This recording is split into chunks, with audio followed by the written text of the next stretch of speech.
Hey everybody. It has been a full 2 weeks, but time for more Berseria. Hello. Yeah. I'm very excited to see where things go with Velvet and everybody. Hopefully, things will go well with Lafayette.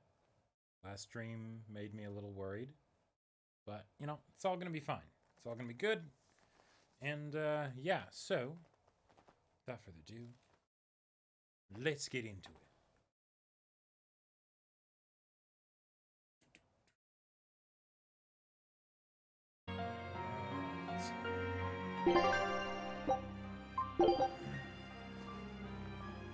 Hey, One Gamer. Hey, Supernova. Thanksgiving was really good, actually. Yeah.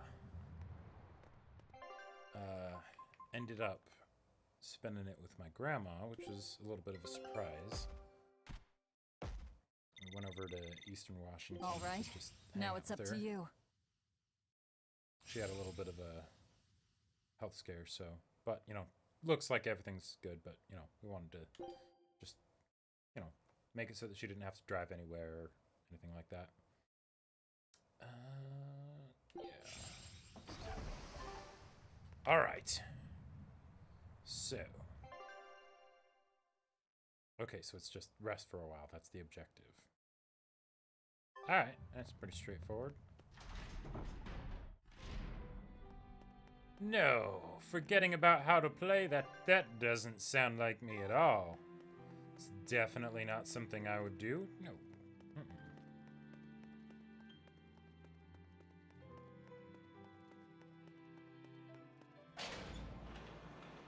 I'm gonna miss this game when it's over.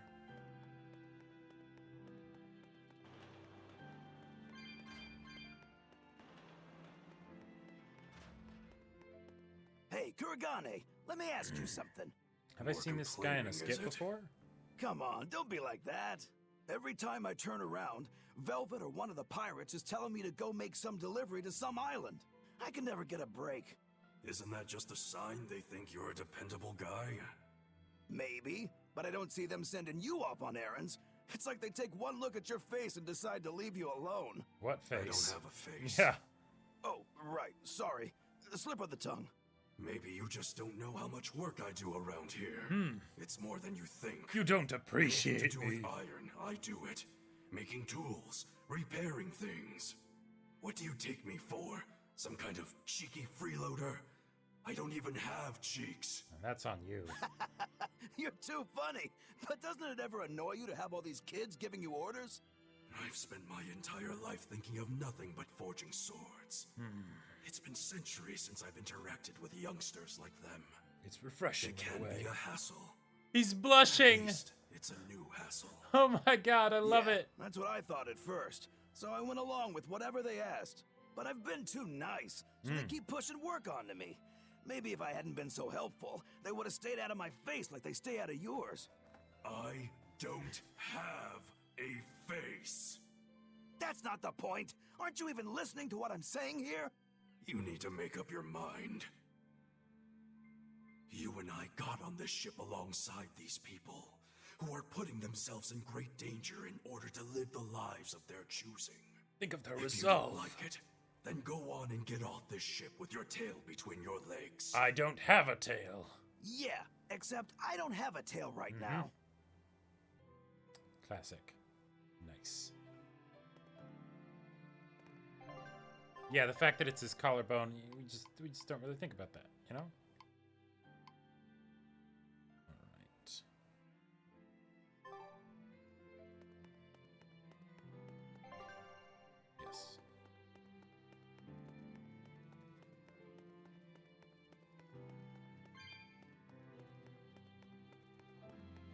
Two. And the symmetry is ruined. Wait, hold on. How do we get there again?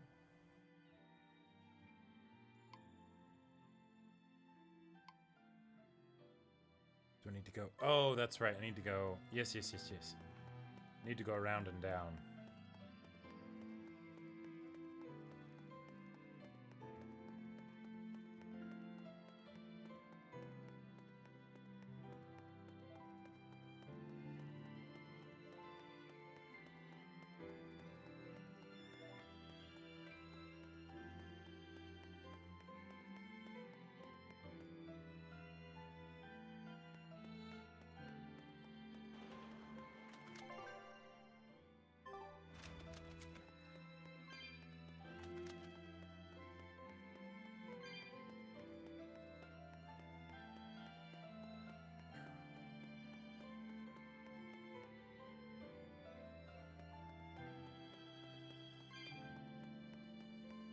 You know your base is big when you wish you had quick travel inside it.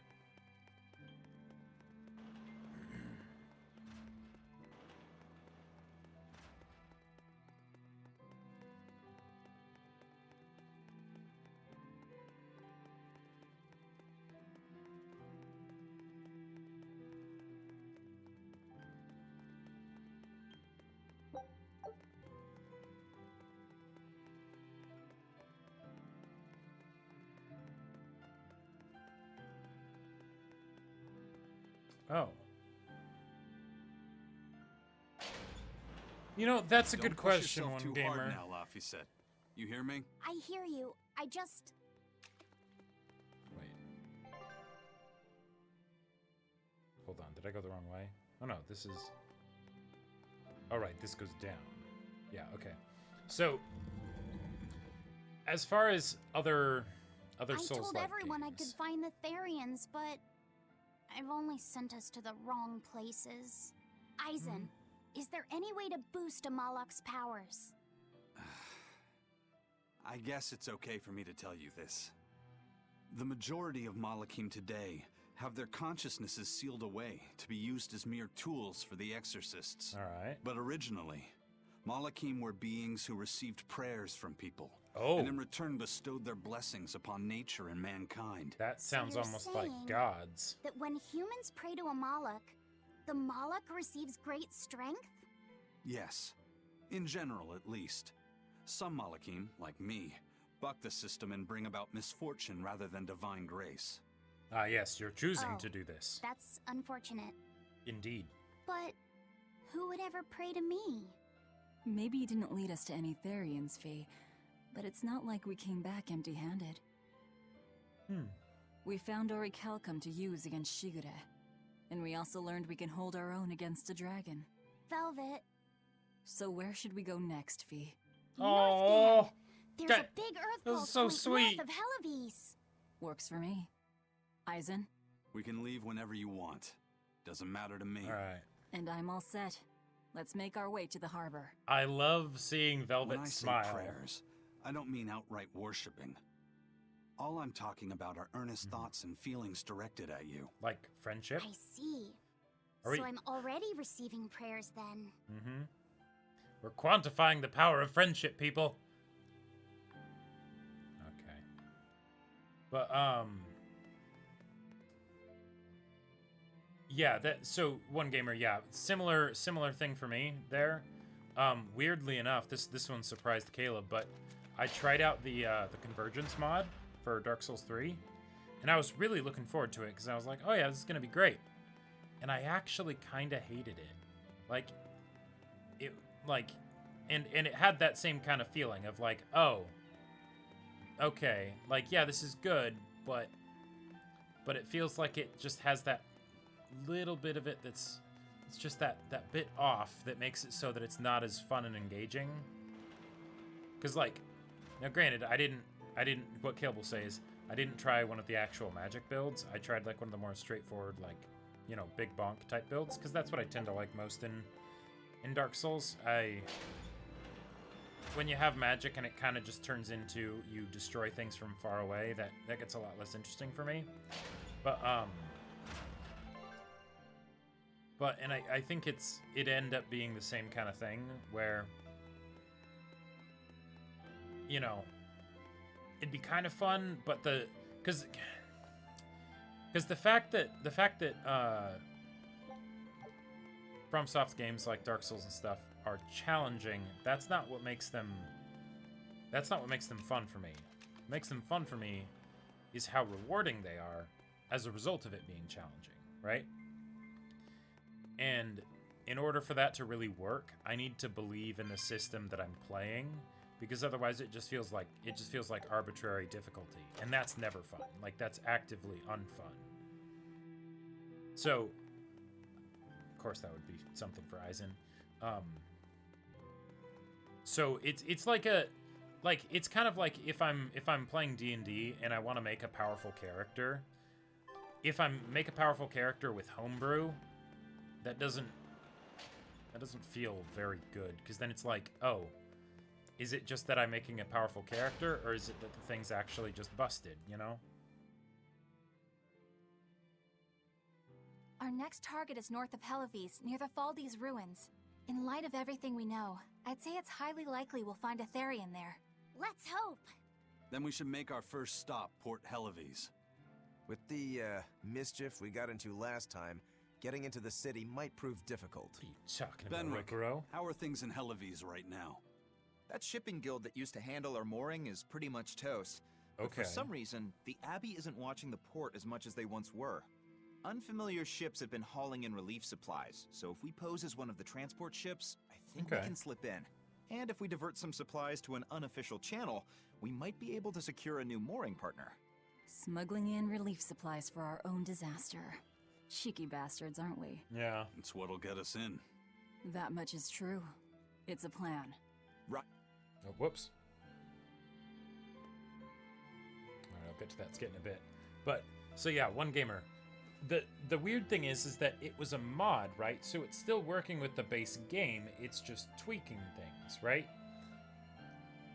So, I almost feel like it would be easier to make it really engaging that way. But yeah, like,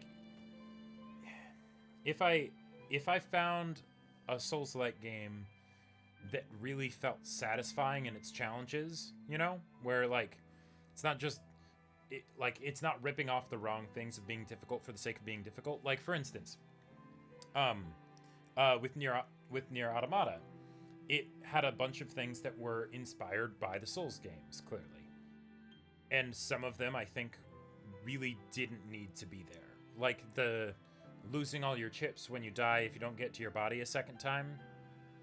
I think that's kind of the wrong kind of like Souls imitation, because in Souls it was like, you know, you had a thing that you built up, but then you could spend it and make it permanent, and then you didn't lose it, as opposed to with Nier, where it was you would build up these chips and everything that would take a long time, and then you would get reset down to 0 with that.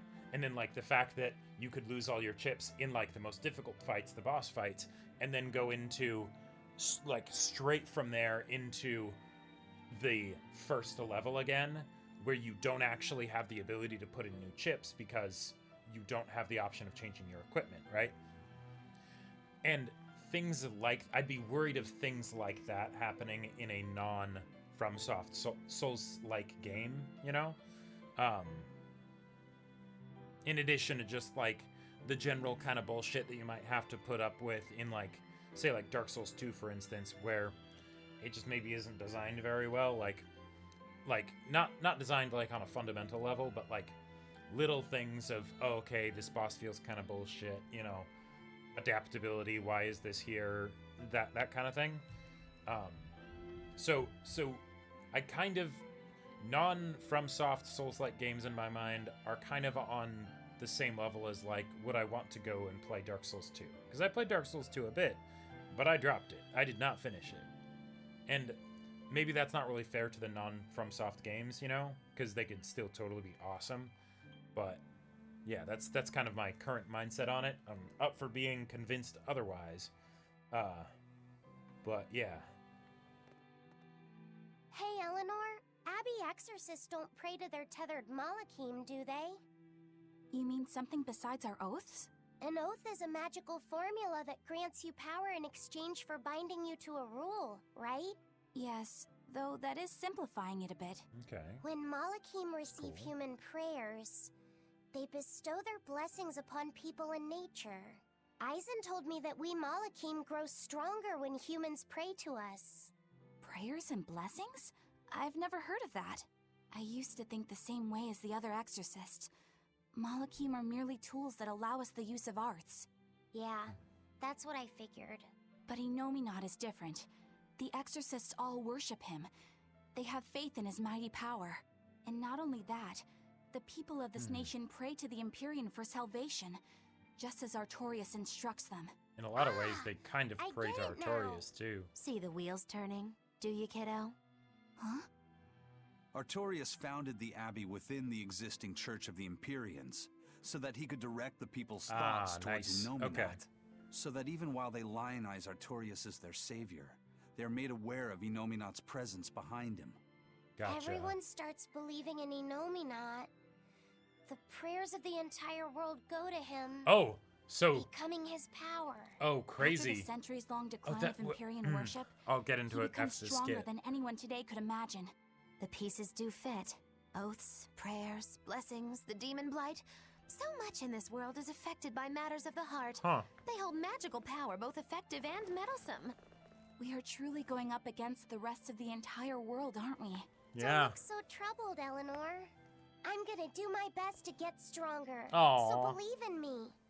I am a Moloch after all. Okay. Oh, Laphicet, you've become so brave so quickly. Have I? But you're still cute when you get embarrassed.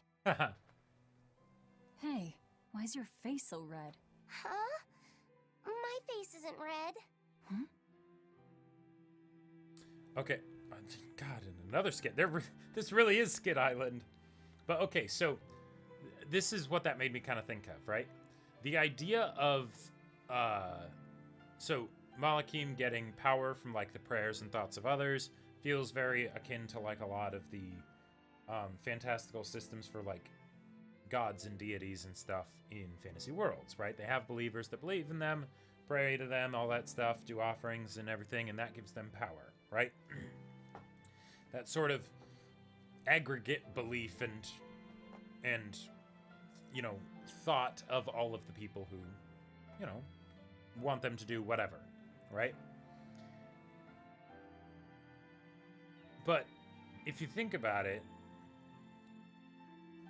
that's kind of similar to the idea of the power of friendship. Like, not power of friendship as like a theme, but like if you ever have a point where it's like, ah, yes, and then everyone lend me your energy, right? And maybe that's why those stories end up taking on kind of a mythic quality, is because it has this almost godlike aspect, you know, to it, right? But, I think that I don't think I've ever seen a game or a story make that kind of connection, because now that I think about it, it'll still be there, right? In other stories, that sort of similarity. But I don't know if I've ever seen it get pointed out, because now Laphicet actually has to kind of, you know, become as gods, if you will. So that way we can all, you know, use whatever power is at our disposal in order to defeat Inominat, and Artorias. But using that kind of, like, lend me your energy for the bad guy, that's just, I think that's cool.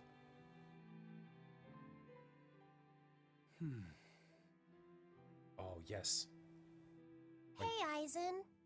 What's it feel like to get a letter? I don't feel anything, nor do I want or need to. There's no joy in receiving these things. Huh?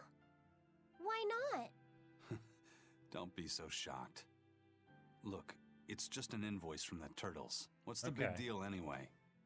Do you wish you get letters too? I love how he took it so Yeah. seriously, putting the glasses But I on don't and have everything. anyone to send letters to. Let alone anyone who would send me any. Laphicet, I've got a letter for you. What? Really? Who could it be from? The sender is... Wait, Bienfu? where the hell is Bienfu? You got a letter from yours truly. I Okay. figured you'd be wanting someone to send you a letter right about now. Aw. So I wrote one up for you. What do you think? You're happy, right? Wait, but what's the contents of the letter? Yeah. Something lewd, isn't Thanks, it? Bienfu. I'll even read it for you. Ahem. Dear Moloch Laphicet, I hope that this letter Aw. finds you in good health and high spirits. Thankfully, I'm doing well myself, with no major changes to report. Okay. Bienfu's taking all this so seriously. It's so rare to actually see him like this. I know, Laphicet. I'm thinking the same thing. I've been spending my Oh. days ironing Magilou's outfits, Okay. sewing her buttons, and washing her hat and tremendously long socks. Recently, however, I made the mistake of remarking to her that she might not have been quite as slender as she once was in her younger years. She hung me upside down from the roof in the middle of the cold. I nearly became a frozen Normansicle. It was so horrible that I couldn't stop my tears from flowing down my little cheeks.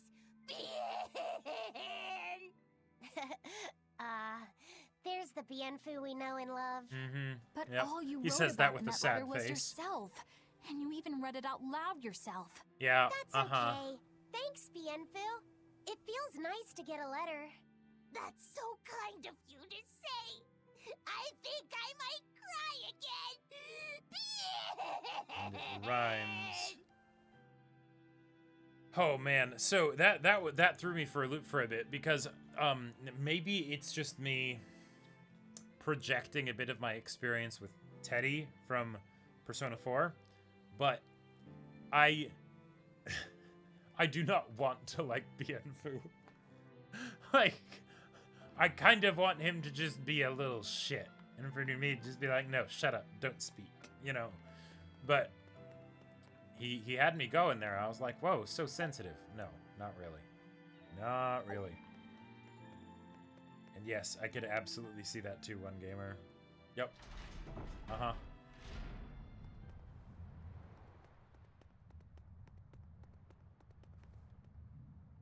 We've loaded everything bound for Helleves. With that much trade, I doubt anyone will suspect us. Any idea who can give us cover for docking?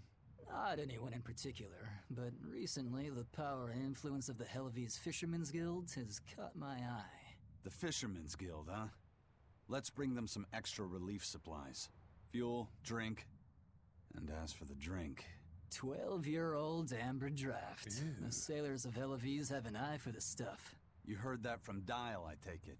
He's got a sharp eye. He took a bottle in payments, but I say we turn a blind eye to it.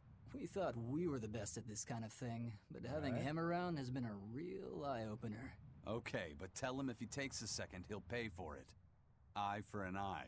Aye, aye. I'll keep an eye on him so that he doesn't sneak off with another bottle. Cool.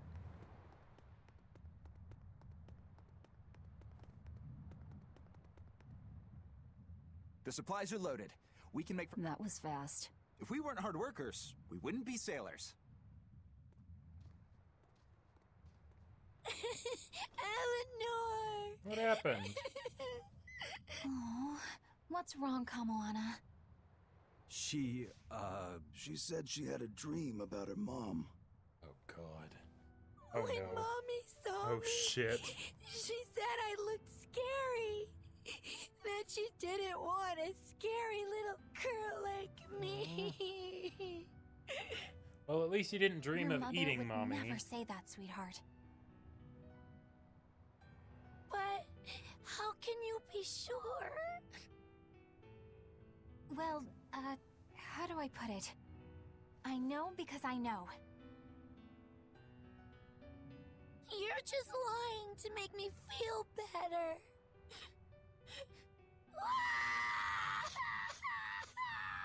Aw, Kamoana, don't cry.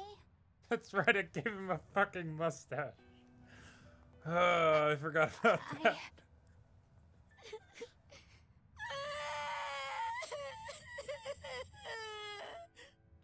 Oh, this is the part I hate about little kids. I'm not a little kid. I hate you, Velvet. I hate you. That's right, let it all out. Okay. Stop Alright. it! Stop it! Mommy! Alright. I saw my mommy! She didn't want me!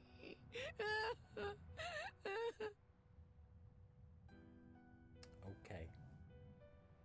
She managed to cry herself to sleep. They're not rational creatures. Sometimes you just gotta let them cry it out. You seem used to it. I guess you could say that. Laffy usually kept himself together when he was younger. But when he was really little, he had times like this every now and then. And on that note, let's take off all we can. My liege, Dial, I leave Kamoana in your care. I'll do what I can, but kids as sweet and honest as her are harder to deal with than corrupt bureaucrats. An outlaw prince and a talking lizard are no replacement for a mother. What about a headless suit of armor?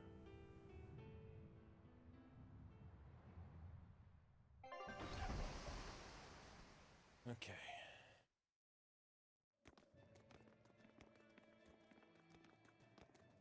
It was really sweet seeing Velvet comfort her. I do hope Kamoana isn't crying anymore. Yeah. Shush.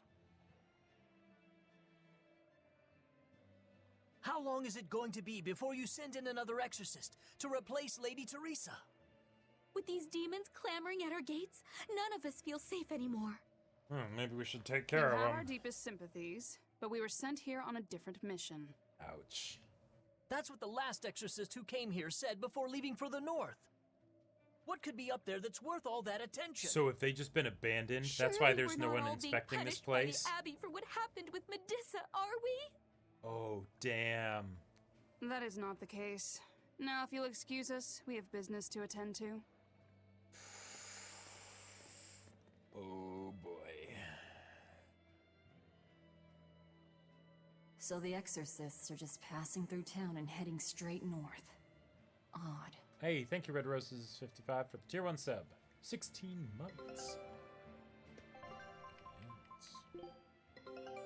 I knew. There's a lot of stuff. No, can't do that yet. Scout.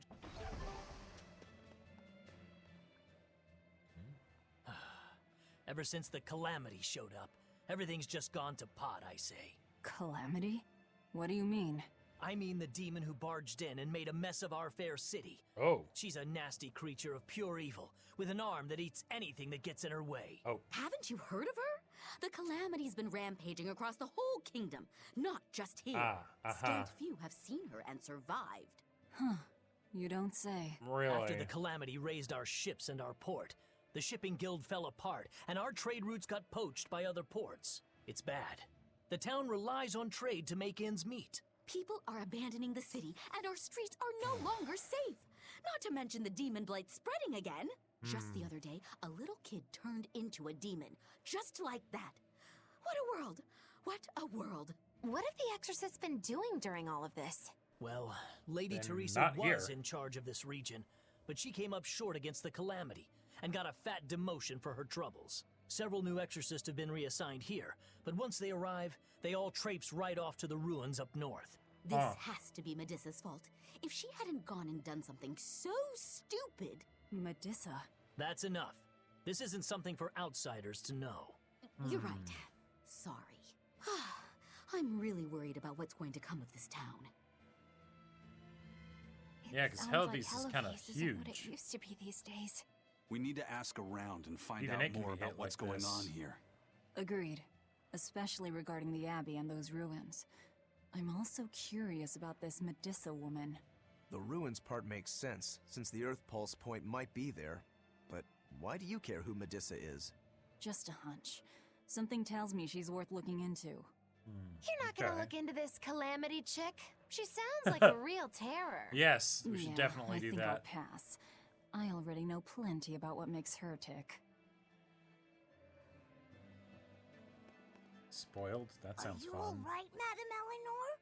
Don't let those people get you down. I'm fine. Thank you for your concern. But could you not do that thing where you blow air on me to dry my tears? All right, I'll just pat your head then. That won't be necessary either. But really, things are in a terrible state. The town burned, the guild ruined, the abbey all but gone. It won't be a functioning port for some time. You can't fault them for being upset. They had it real good here until we came along. Those Hellevesians were like spoiled children. How gotcha. so? Hence the title. Helleves was once a tiny fishing village. The bountiful northern seas provided plenty enough fish to sustain their trade. But Flamestone gave them an easy way to get rich. And once they got a taste, they abandoned their old craft. Now they And don't know now how to they're take paying care of the price. themselves. But I've heard that the cooling temperature has covered half the northern sea in ice drift, making fishing much more difficult. But the drifting ice carries tiny organisms, enriching the waters where it melts. The fish should be more plentiful than ever. I suppose you may have a point. We're ones to talk after what we did, but taking the easy path, then complaining as soon as it gets hard, that seems... Spoiled, yes. You said it, Laphicet. I think my appetite's getting a little overindulgent, too. Yeah. That's not a bad thing. Just means you're healthy. Giant squid come to these waters in this season. Should I ask Benwick to fish some up? Yeah, and some normal octopuses, too. Watch. The third one. Okay. Okay. Imagine if we start to realize, oh my god, Laphicet is hitting puberty and he's going through a growth spurt. Like, Velvet would just die inside. She'd be like, no, but this. Okay. This calamity is us, isn't it? Hey, Well, Featherine. We've been waging war with the Abbey everywhere we go, and now we're about to take it to a new level. If we pull the next Therian off of the Earth Pulse point, it'll likely be Kamoana's village all over again. The same devastation? Ooh. I wonder if there's something worse than calamity that they can call us. This is no laughing matter. People turn into demons in part due to their own malevolence. It's not like they're entirely innocent. But if there's someone out there who's they being need forced help. to act as Inominat's mouth, like Kamoana was, isn't saving them the right thing to The do? individual versus the I masses. cannot argue with that, but... You don't have to worry. I'm the one who will devour the barrier. And I'm the one who will do what needs to be done. Okay. Okay, Velvet.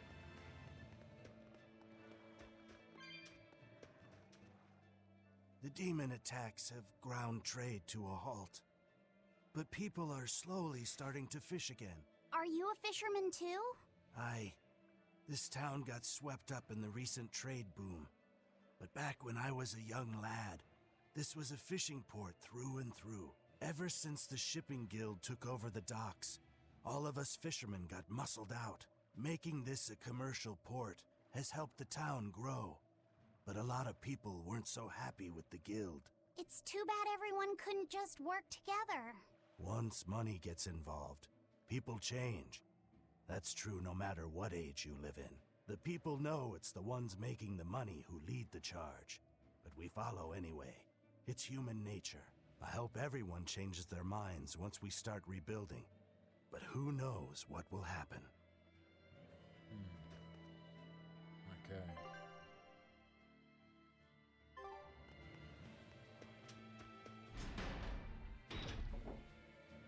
You know, I actually have kind of a silly idea. What do you guys think of... I know we spend a lot of time on fashion and everything, but... Wait, Geoboard. Oh, just that's something that... Okay, yeah. What I'm thinking of doing is letting you all decide an outfit for a character with some limitations, like no covering the face or eyes or whatever, right? But is that something that y'all would be interested in? You can get as crazy with it as you want, and I'm thinking we could do like little polls and stuff of like who it is, whether it's like Velvet or Rokuro or something like that, and you can have it be as ridiculous as you want. Yeah? You're not sure, One Gamer? You're like, ugh. On the one hand, we could put Velvet in her prisoner clothes. Ew. On the other hand, then how crazy could it get? Some dangerous territory. Well, think on it. We've got one yes so far, but a lot of you seem unsure, so I'll wait for now. Hey, do you mind if I ask you a few questions? Sorry, I'm busy. Try someone else. Excuse me. My name is Eleanor, and I'm an exorcist on patrol with the Abbey. I was wondering if I could solicit your honest opinion about how this town is being run. Oh, I didn't realize there was an exorcist with you. Yes, please tell the Abbey we want Lady Teresa back. Her governance was strict, it's true, but at least we could live in safety. Now, all the exorcists run off to the Faldi's ruins and leave us here in the lurch. They value some dusty, faraway ruins over the lives of the good, hardworking citizens here. It's just wrong. We've always been cooperative with the Abbey's demands, and now this is what we get in return. I see. The Abbey appreciates your, candor, I'll pass your comments on to my superiors.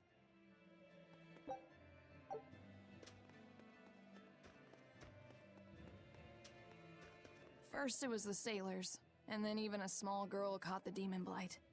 I was sure it was going to start spreading through this town as well, but then, after that incident, it just went poof and disappeared. I guess I was expecting a little more after hearing how contagious it was. I wonder what really causes it. Who knows? I heard of this one village in Eastgand where everyone caught it at once. It wiped out the entire town. I hope the Abbey develops a cure quickly. I can't wait for the day where we can live without fear.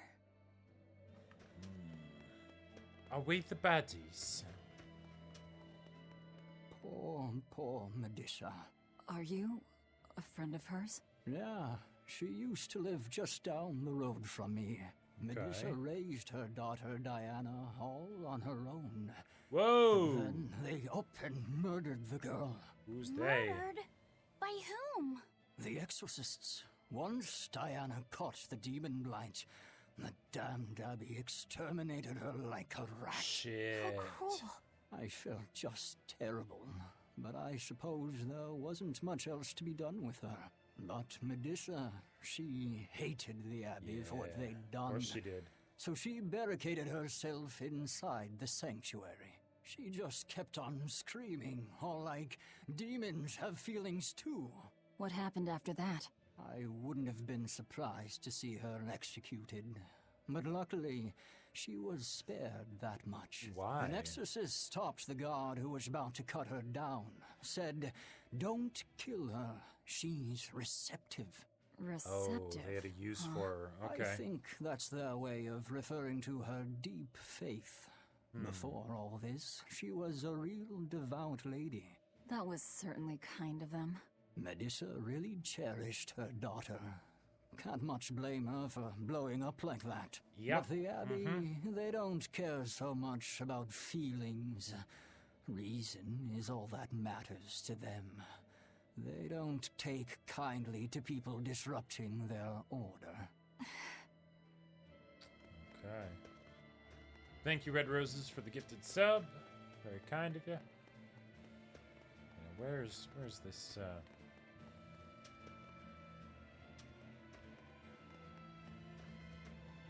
maybe inside this building? No? Or is it literally up there?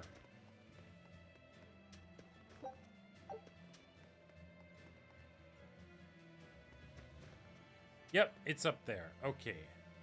Is there an easy way to get up there? Because it would be nice to have my hoverboard right now. Okay, looks like go around this way.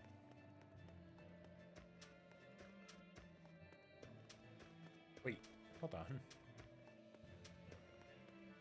Oh, come on, I've got to go. Wait, and I can't. But excuse me.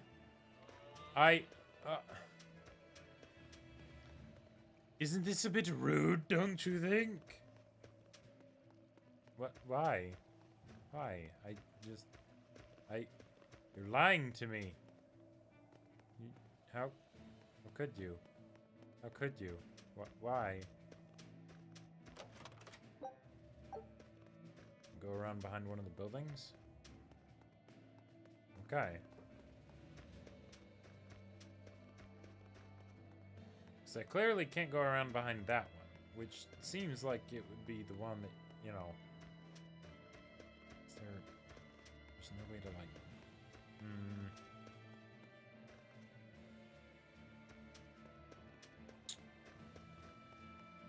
Odd. Have you seen... No, I haven't seen anything...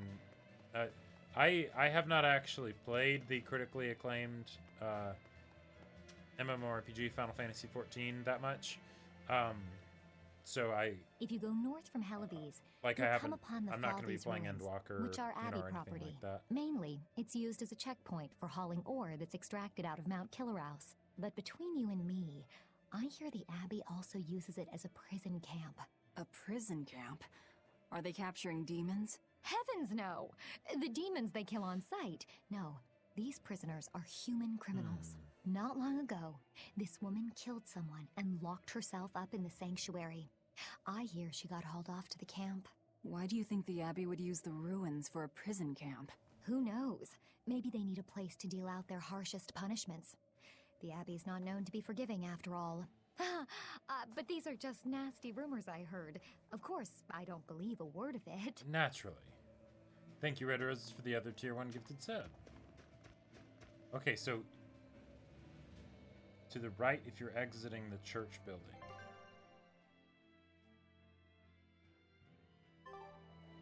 Okay. That's a long ways to have to go around.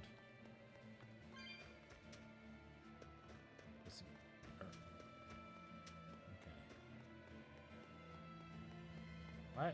Why would they make it so you have to go this far around? That feels so strange.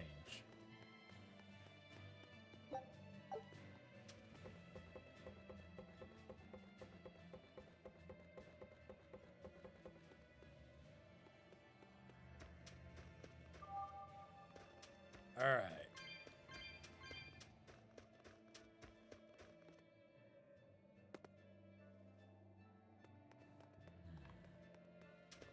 Like, if these boxes just literally weren't here.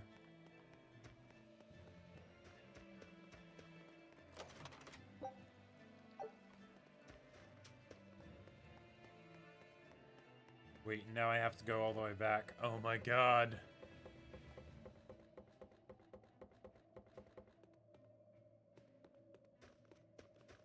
Well, so okay, so the thing with FF14, right? I want to like FF14. I've taken a couple stabs at playing it. My main thing is that I've realized I don't really like MMO gameplay. Like, it's just, I just generally am not that big of a fan of it. Okay, here we go. So I've gotten kind of like bored with the progression at a lot of points. Magalu side story bubble in the pub. Gotcha. Good to know. Good to know. But I want to get into it because, you know, it's the critically acclaimed MMORPG. You know, that whole thing, right? Like, I have heard people rave about it. City now. Scary times. Well, the one who caught it was a little But, girl. you know. We were able to deal with her before anything bad happened. Yeah. But the problem was that the demon girl's mother tried to hide her. That's only human nature. These are dangerous times. We dare not let our emotions control us. One person's selfishness could endanger the entire community. Oh, right. Thankfully, an upstanding citizen noticed something suspicious and reported the child to the Abbey. But the mother went mad and killed him in retribution. And what makes it all the more lurid is, I heard the man she killed was a fellow she was actually thinking about marrying. The daughter had been dead set against her mother remarrying. You can taste the irony. That's horrible. Oh, especially when you consider if that there's anything Demon worse Blight isn't than actually demons, a thing. it's people who can't control themselves. So, Diana was a girl-turned-demon who was killed by an exorcist. And her mother Medisa hated the Abbey for it. And the Abbey is using the Faldi's ruins up north as a prison camp. It's yeah, not one like gamer. what happened to Kamoana. I just isn't can't it? tell. It's natural for a mother to love her own child. To make that a crime. What I'm curious about is the use of the word receptive to describe Medisa. Yeah, so that feels long as very there is one particular. receptive to divine power, Therian shall be forever reborn. If our interpretation of that ancient book is right, it likely means she's receptive to Innominat's power. Alright. Meaning they brought Medisa to those ruins where there's an Earth Pulse point, and then they made her into a Therian. That would certainly put all the pieces together, yep. Plus, if this Therian the Abbey created already hates them, that's all the better for us. Yeah, I imagine she'd be willing to work with us. Although, it sounds almost too easy. Did I jinx it? I just jinxed it, didn't I? Probably, but we won't find out until we try. True. Let's head for the ruins. And don't worry, you totally jinxed it. Speaking of jinxing, Arcane Episode 3. Wait, what?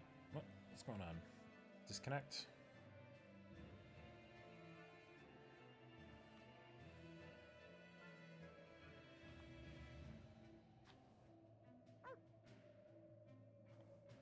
Uh-oh. Uh-oh. Okay, cool. Whew, that was a little worrisome.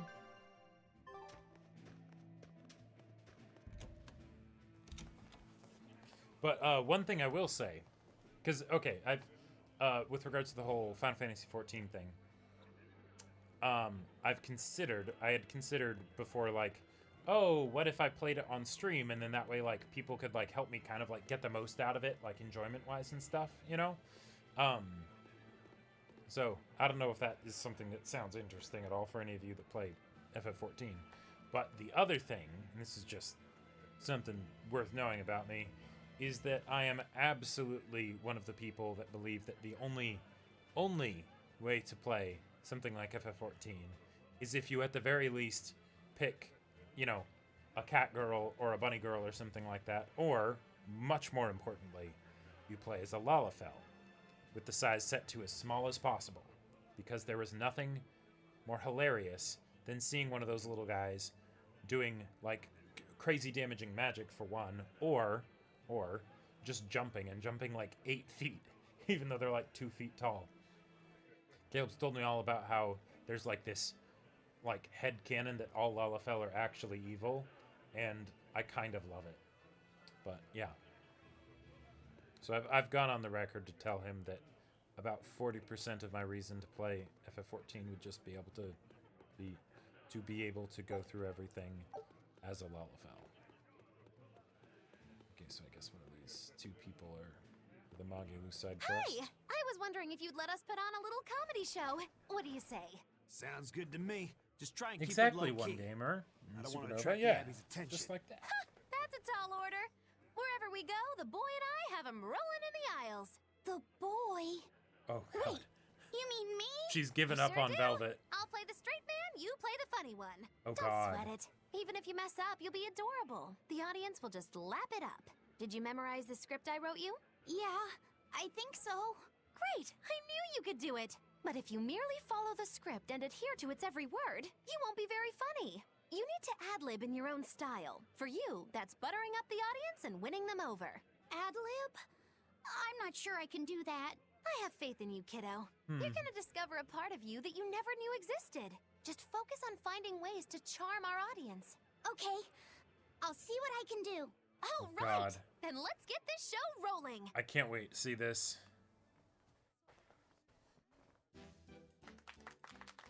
Hi there! We're A Boy and His Witch, your partners in comedy today! A Boy and His Witch, huh? Megakazam! We're still new to the comedy business, but we'll do our best to give you a memorable show. I'm Fee, the cute one, and this blustering witch is... Magilu! Wait, who are you calling blustering? Meow! Sorry, I just suddenly felt like doing an imitation. An imitation? Like, of a cat? Not just any cat, a nearby cat. Meow! You're losing them. Yeah. Time to go on our charm offensive. Uh-huh. I think you're Roll just with it, not kiddo. good at Every writing slip-up is just a new jokes, opportunity in Magilu. disguise. See? It's supposed to be a pun on how cats sound and how near is pronounced. No, don't explain the joke. I didn't actually hear a nearby cat meow like that or anything.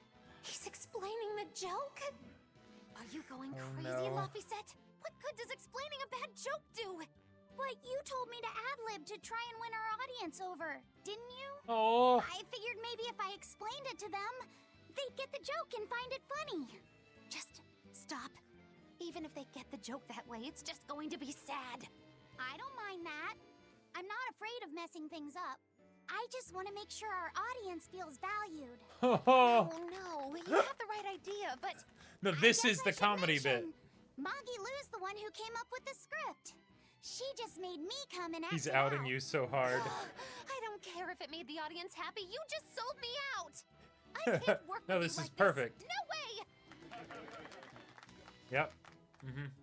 Love it. I'd say we got a lot of ad-libbing into our routine today. How was the show? I'll just say one thing. You need a better writer.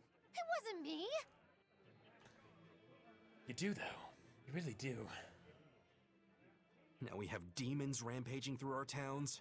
Northgan's really had a string of bad luck. The weather's gotten even colder. Mercio's port is blocked by an ice drift, and hardly anyone sails the North Seas anymore. But relief supplies have made it up here, right? It may fill our bellies, but not our hearts. Huh? If the Abbey truly wants to save this town, there's something we need more than food or gold. Lady Teresa. Oh, God. If only I could be pierced once more by those fierce, ice-cold eyes. Oh, punish me, Teresa, my love! Wow. Oh, Can we make it so man. that he doesn't get any more supplies? Lady Teresa, my life is for you. Wow. Okay, I just gotta say, that was amazing. Just think, wait, what? What the heck? What? Well, looks like I made the game bug out hard. Shit, and no, I didn't save. I didn't. Did I get an autosave in maybe? This is. I don't know. What?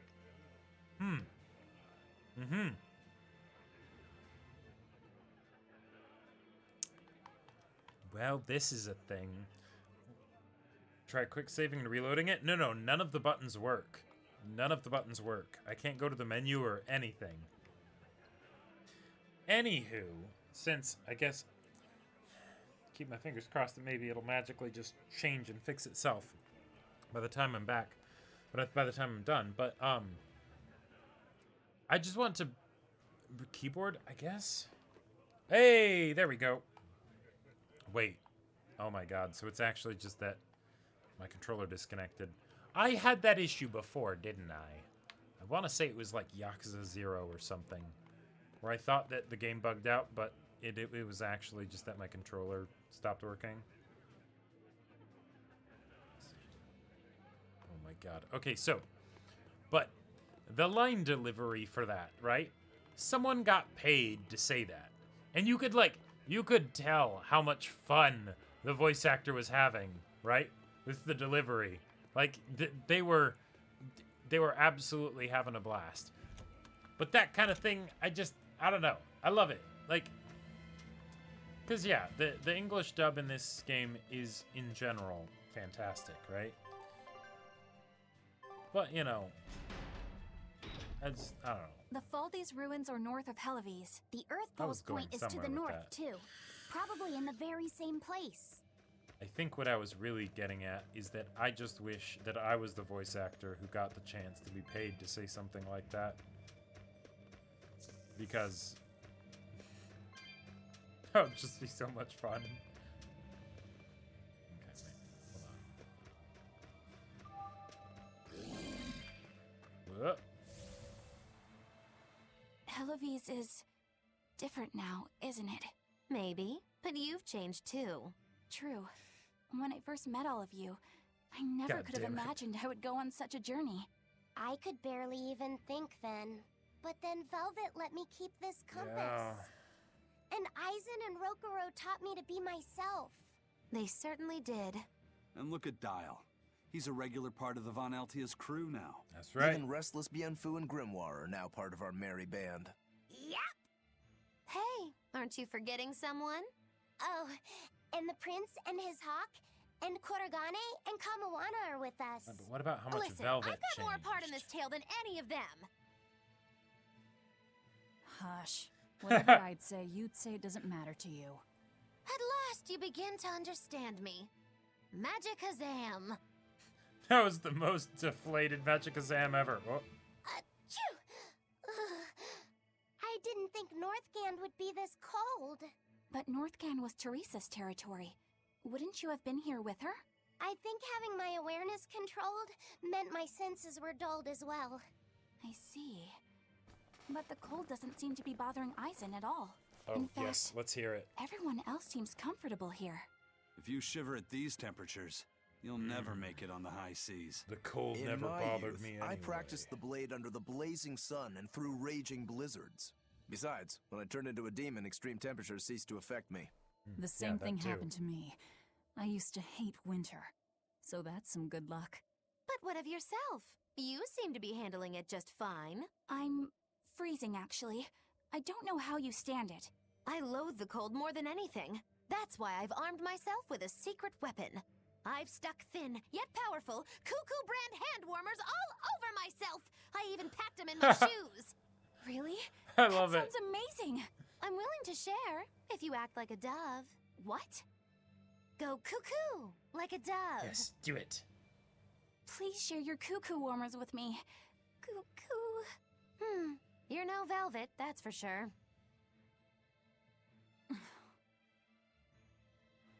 Okay. No. Where am I going? Stop! Now! Finish this now! now. Damn it.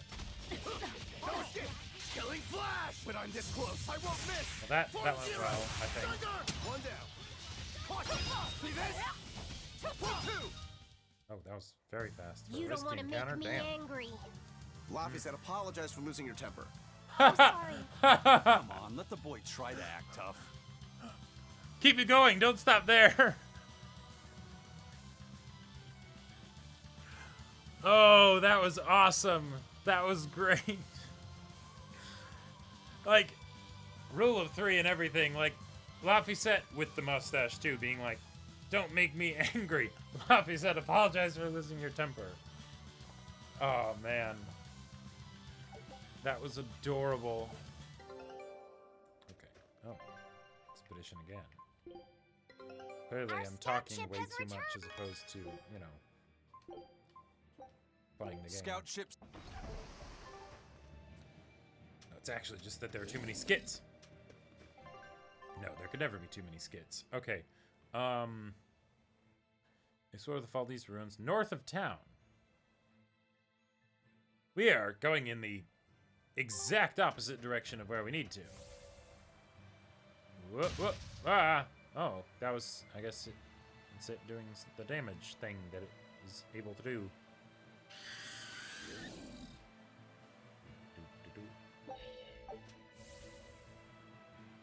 I'm gonna save just in case.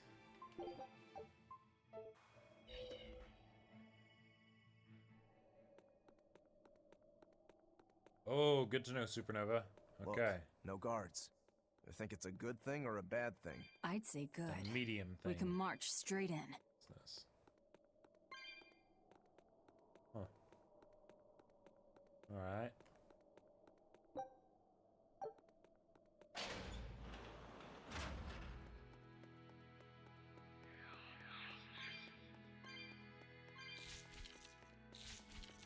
Too slow for me. Okay, so here's a question. This is something that I was kind of wondering. There sure are a lot of Malakim posted here. They're probably Damn it, game, always interrupting me. Right? One would assume. The exorcist controlling them can't be far then. Be careful. Okay, so given that they brought up the idea of the cold, and that the cold doesn't bother demons, is it that their bodies don't react to being cold? Or that, like, they just are able to handle it okay? Because 320, no. You just stay there unopened forever. What I wondered was, and I was kind of surprised that it wasn't brought up. I guess maybe my mind's in a bit too much of the gutter. But you're asking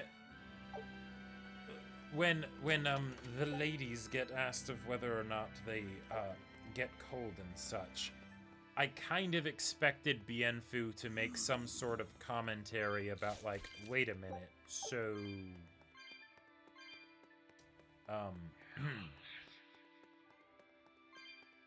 do certain parts of them still get perky in the cold? But I don't know, maybe I'm just a terrible person.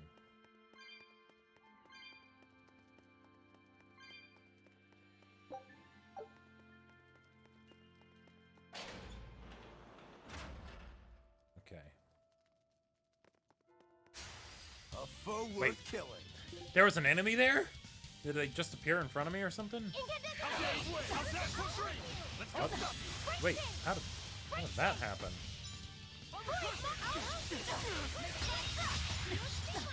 Rude.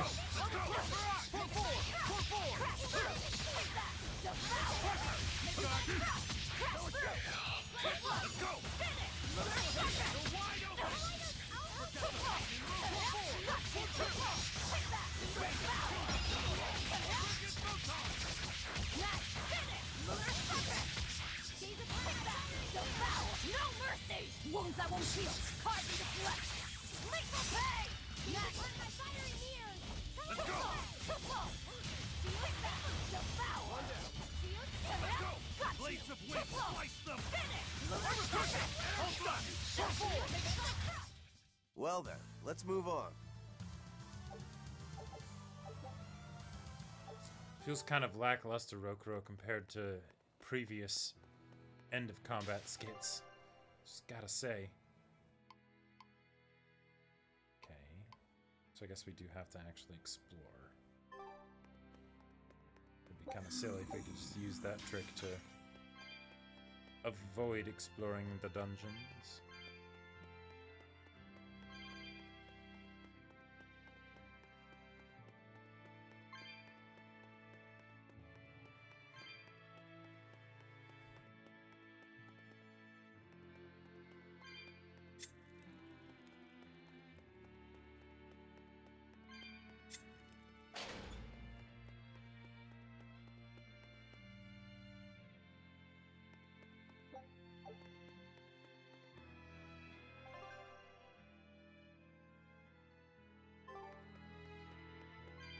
Alright, so we're probably gonna...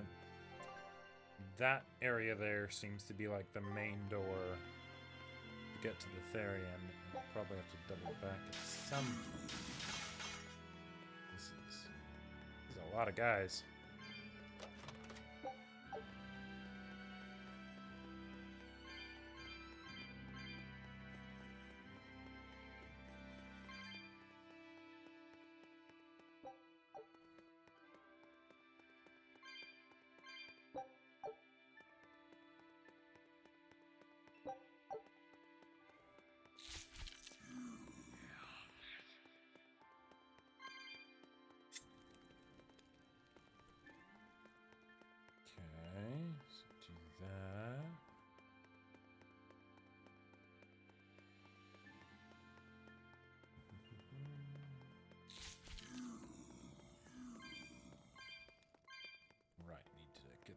Side.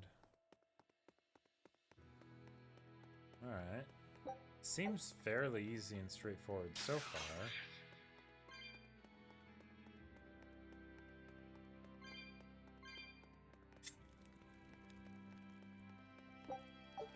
Wait. Hold on. Okay, so I need to open this door so that I can get to the thing that will let me open the other door. Ow! Why do you keep doing that? Rude.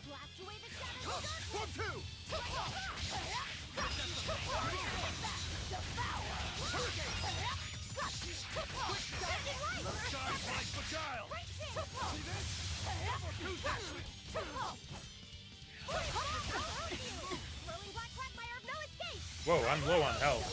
I am really low on health.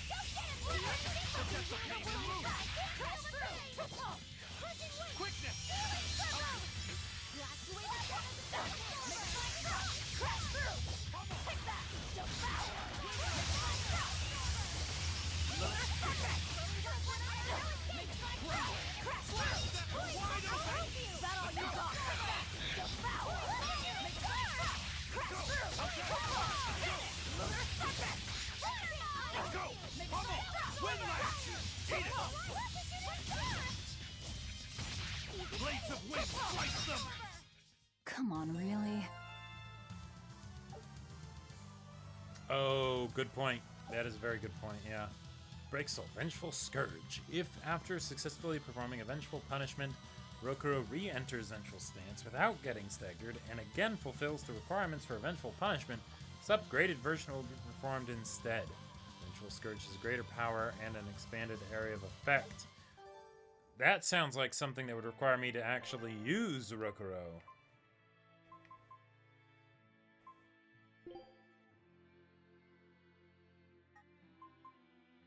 Oh wait, I was using Rokuro. Let's fix that. Miss me that much, did ya? Oh, that's right. I did it because I wanted to see the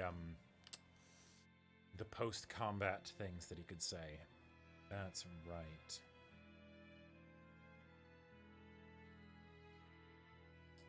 Okay.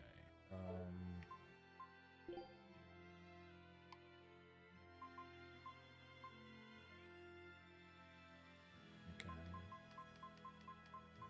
Here we go.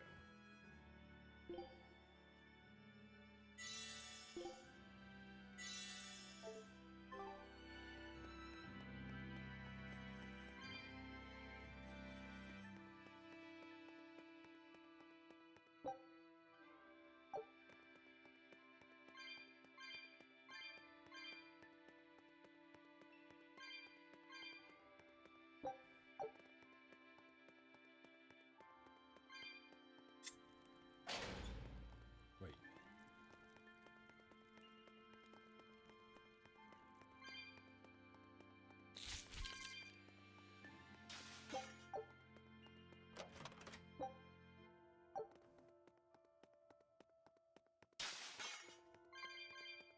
Oh, well, that's inconvenient, just a bit. So how do I...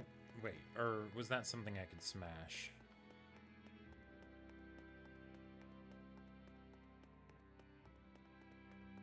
No, of course not.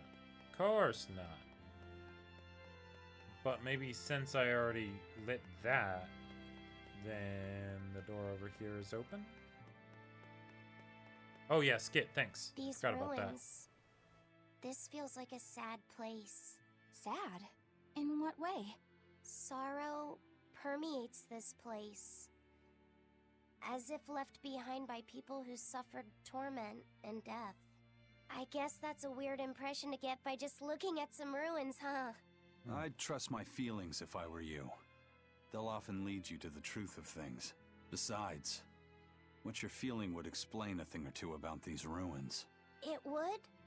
Rather than attempting to impress visitors with beauty and opulence, the building and its passageways were built with strength and stability in mind. Okay. That means... They were anticipating volcanic earthquakes. And they expected that someone might turn violent in these passageways. Not a bad observation. And what would bring such savage people to these halls? Surely they weren't just passing through. Then this passage must have led to somewhere. Some room or structure deeper within. A prison for the worst criminals. Or maybe a battle arena. And that's what gave you a sense of sadness. If it was an arena, then treasure for the victors might be hidden away somewhere. Why would it be hidden? Well, those fighter types might not have been all that nice. And the people who built this place seem to have been the cautious type. Hidden treasure, huh? Where do you think... Trying to Save tell your the pirate about speculation hidden for treasure? another day, you two. We have a Therian to find. Right. Sorry. I love the back-turned look about for that Eisen. treasure. Eisen? Ugh. We'll talk about this later, Laphicet. All right. Cool. That's cute.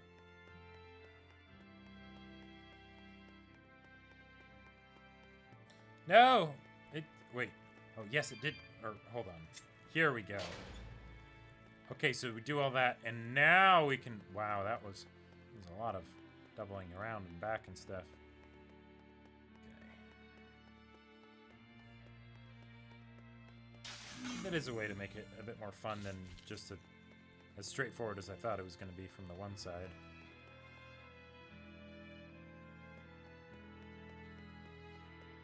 Alright. What do we got? How's Medisa been acting? She's calm. It looks like letting her in on the truth worked as well as we thought it might. Good. Maybe she'll be easier to control now. Gotcha. Knowing that it wasn't something like demon blight. Halt! Who are you?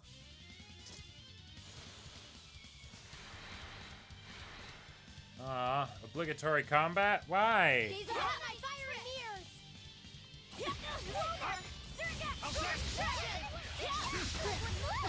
Oh, ouch.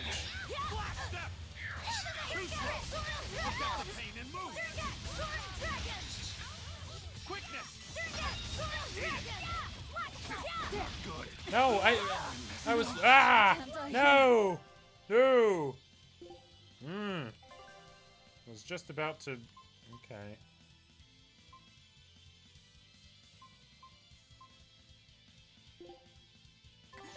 Disgraceful.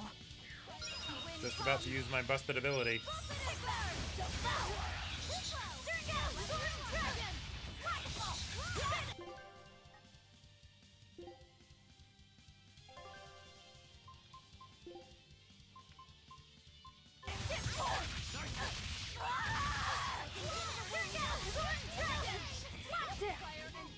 I think I am under-leveled. Oh god! Just realized how low on health I was. I was at 1.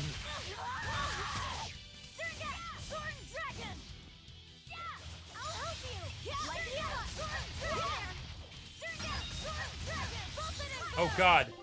2 of them are down already? Oh shit. I guess I should have stocked up on stuff when I was in town. No, no, no, no, stop. No! Oh god. I think I may be in trouble.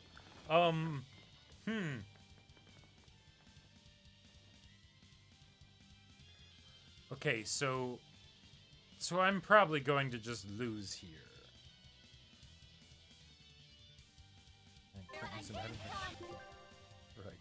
Right. Magiloo.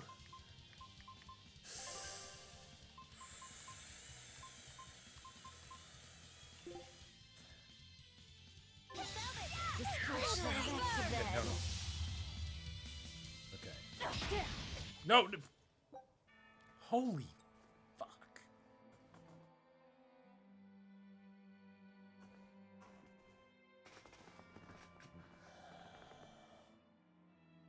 Yeah, no, I'm definitely going to target them first. That's what I figured I could, like, maybe shift into.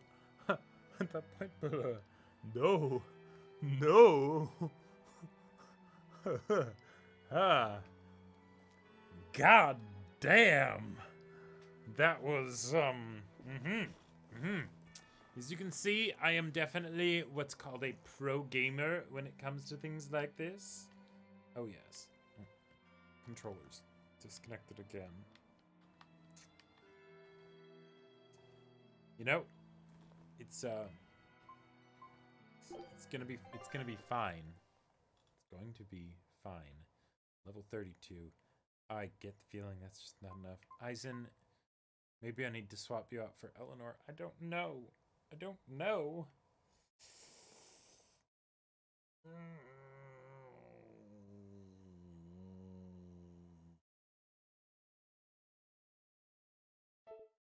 By the way, Red Roses, excellent choice for emotes. Yes. A buddy of mine just sent a bunch of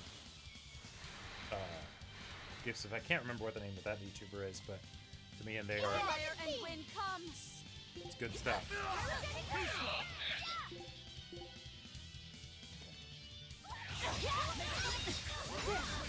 No, stop.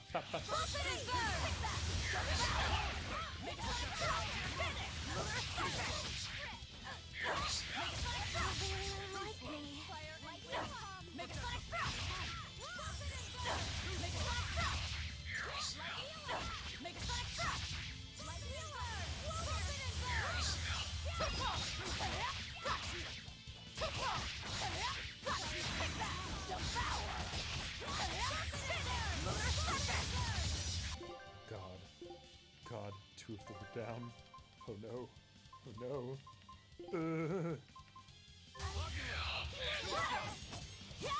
No, I can't die here. I wasn't that low on health, was I? I wasn't that low.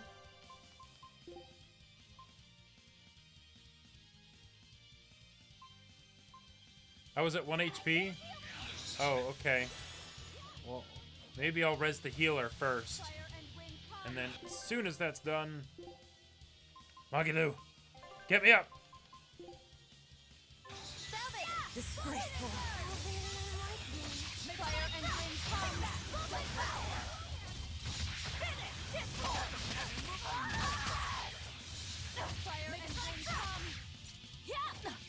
No, no, no. Come on, I just need to kill this guy. I just need to... Okay, okay. Ha!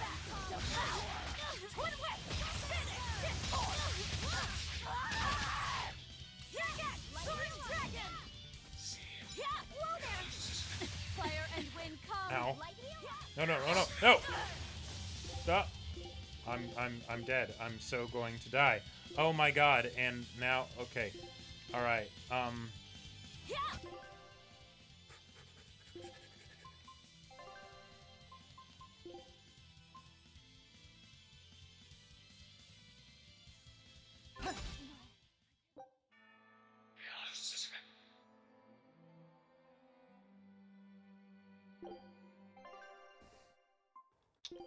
so here's what I'm gonna do. Go in here. Put it to there. Put it to there. Just gonna. That's what I'm gonna do because you know, I'm not used to JRPG combat, okay?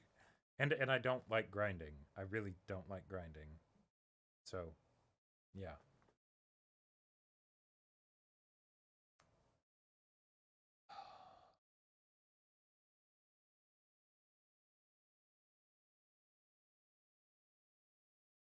All right.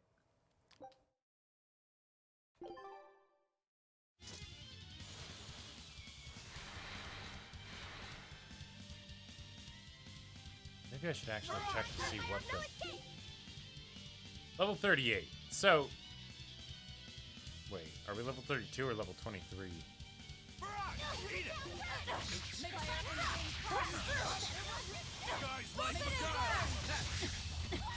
Oh, hey now.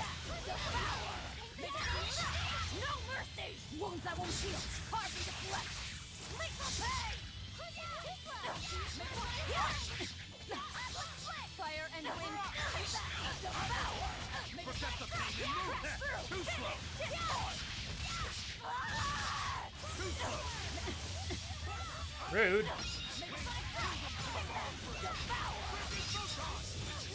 That all you got? No, stop.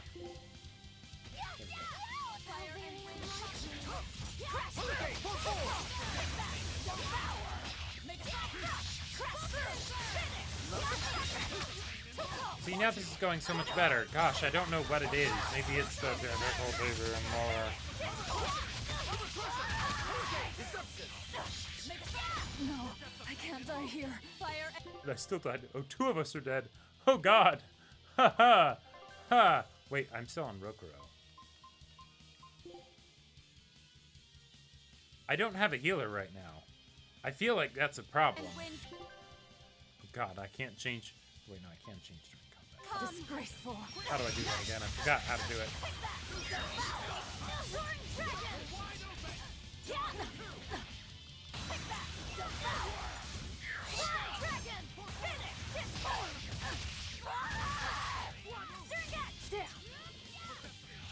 Oh, gotcha. He was low health. Okay.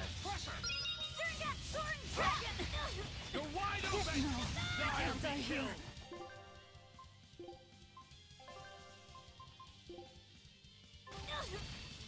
Velvet! Disgraceful.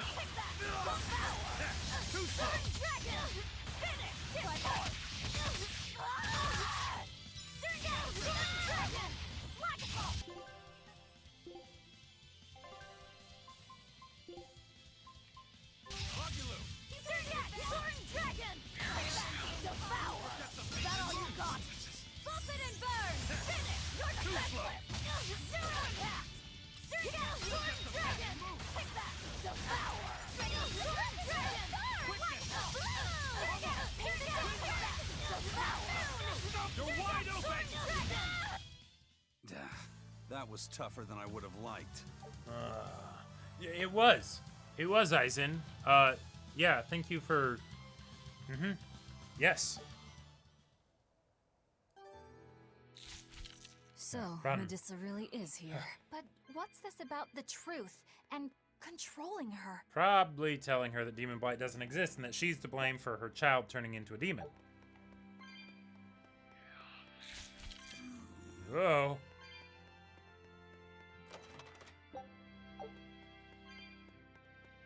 Wait, hold on.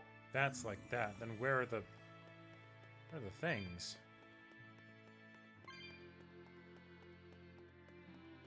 Where are they?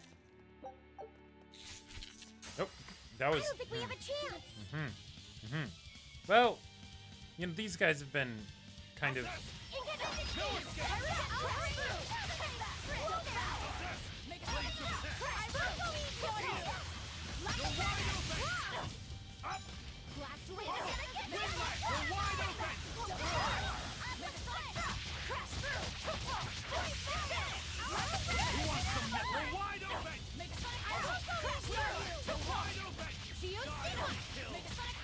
Oh, that is good to know, Supernova. That's a yeah. That will be helpful.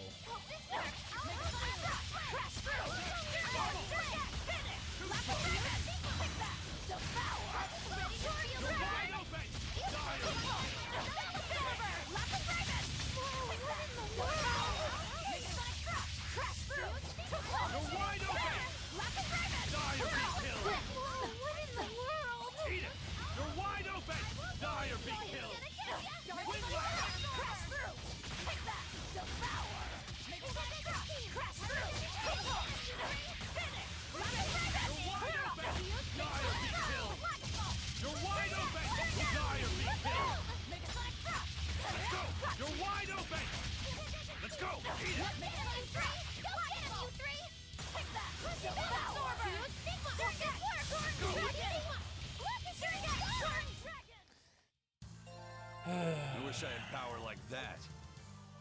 I'd forget about it if I were you.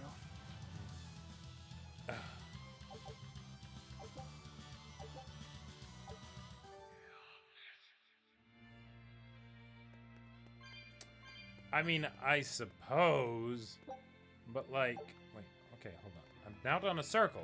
Okay, I'm probably looking for like a broken wall or something to go through.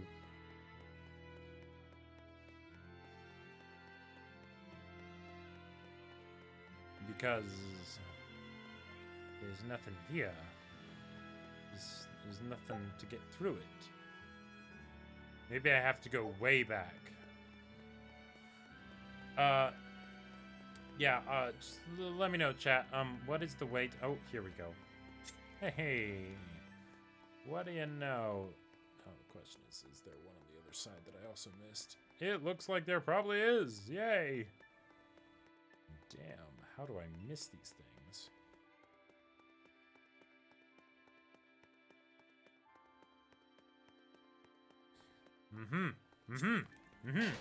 I swear I didn't dump perception.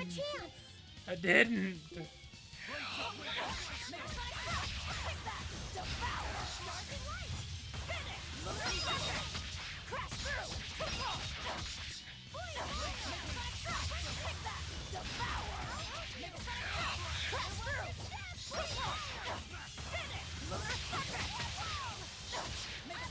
Now, rise. Arise, ascending angel. Rude. What? Why would you do that? Mean.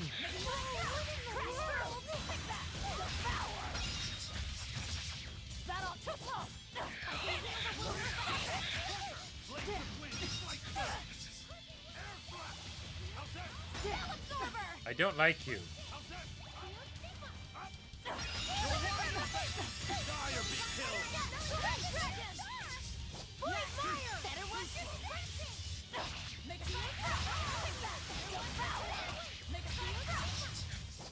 Hey, is everyone all right? We are now, Officer. We are now. So. Now that that's taken care of. Sure, why not? Wrong way. I knew that.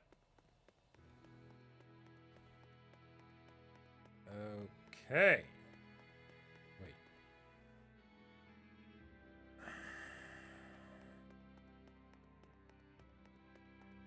No, I was going the right way.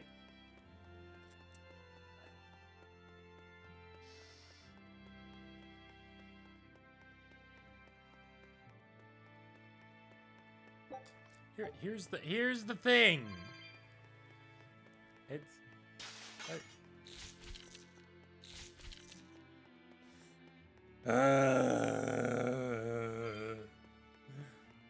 okay. No, see, the thing is that this is actually all intentional. I'm doing a bit for comedy. Because I know that you guys find this just so funny. That's why I'm doing it. I am intentionally doing this. Uh-huh. And that's what this is. It's nothing else. Nothing else.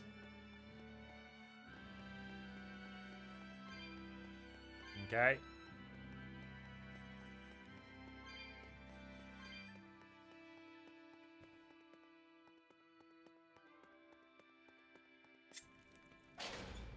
So, yeah.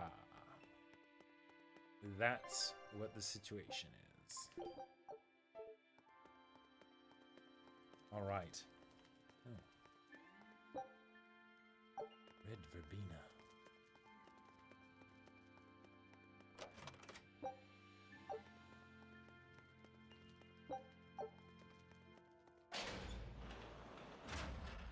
Okay. We made it.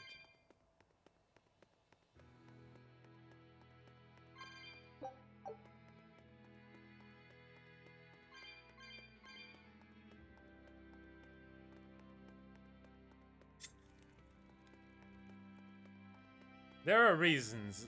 All I'll say is there's reasons why I would not survive in a fantasy world. And they wouldn't be the cool reasons. Like, oh, shit, I get killed by something or some shit. It would be something much sillier and simpler and less epic.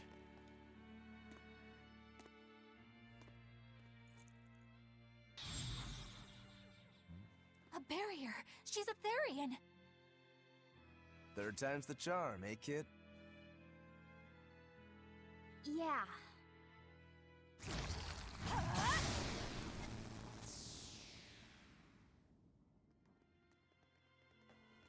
You're Medisa? Cool dress. I am. And who might you be?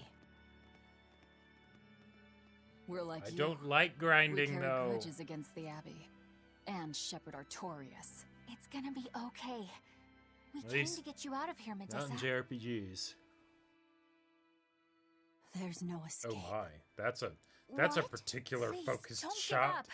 I can. No, you don't understand. There's no escape for you. Oh. If you dare sully Shepherd From the thick Artorias' mummy. ideals and the light the Abbey shines upon the world, I will kill you all! Okay, so I have to say, Go get him, you three! I appreciate the rack. It's a rather extreme rack. But even then, I don't think the camera focused once really on her face. Like, ah yes, this character we have just met. What's important about them? What's their defining characteristic? We have this cool, awesome, tragic backstory that we got told us before we came here. What are we... that's what we're focusing on. That's right. Because she is indeed a MILF. Yes. That's the priority. I mean, you know, could definitely do that. But,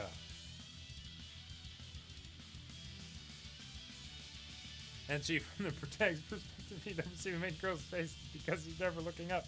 Exactly. Except in this case. Why are you doing this? Wait, oh shit. Think you can dodge? Disconnected again. Perfect mayhem! Just keep being your sexy self, Aizen. You're wide open!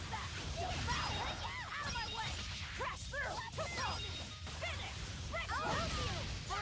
You're wide open! Who wants some next? I won't go easy on you! You're wide open! How's that? That's all. Wait, hold on. Okay, yeah, so... You're wide open!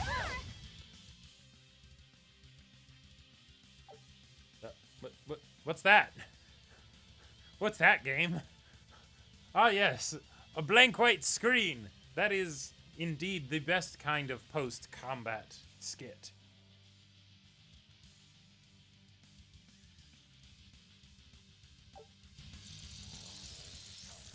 I get that, Supernova, but... That snake woman keeps summoning them. If we don't go after her directly... But at the same time... Right, it is an important battle. Your That's left true. hand. That's true. But I mean, look at Don't those tell things. Me you're the calamity. Like, she needs a back Why brace. are you doing this, Medisa? Why fight for the Abbey after they forced you to become a Therian?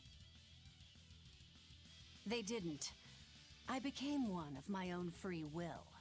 Oh, okay. But your daughter, slain at an exorcist's hands. You must hate the Abbey for that, don't you? Oh, I feel hate. Toward a world where demons spawn from the people's malevolence. You know about malevolence? The exorcist told I me mean, the who truth. doesn't, Rose? Diana Come on. turned into a Come on. demon because of the malevolence she radiated. There aren't knew enough what I had MILFs to in do. anime. Is all I'll Become say. a Therian and devour malevolence so that such a tragedy would never repeat itself. I mean, yeah, that's... Yep. It matters not what dreadful form my body may take. I will I don't revive think many people would Ignominate call you and dreadful change right this now, if wretched you know what I mean. world. Okay, maybe now. If that's how it is, no, people would still be fine. into it. We'll take you by force. Blast away the shadows of darkness! Going to end this. Her death will not be in vain. Dude, This it's a woman. long stun. She's just a grieving mother. It doesn't matter. Crush them all! You ready to see the burn? What are these guys' weaknesses? Yeah, okay, that makes sense. Crushing weight! Make a fuse stigma! Oh, no! No! Fuse stigma! Let's go! How's that? See where I could get more souls, but it actually made me lose what little I have. Spirit release! You wronged me! Here's your justice! Fighting order! Forget the pain. Yeah. I'll help you to feel the pain! No, stop, stop. Stop bullying me. When I said I wanted to be bullied by a MILF, this is not what I meant.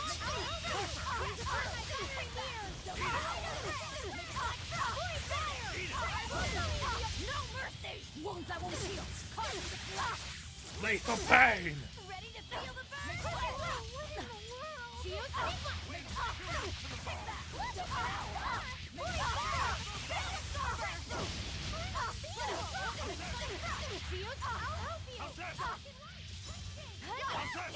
you dream! Malevolence! Gonna get you!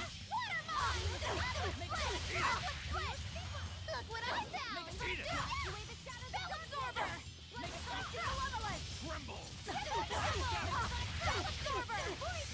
Look what I found! Hope this works! Shadows of darkness! Hope this works! That's a nasty ability. Oh, no, no. Shit.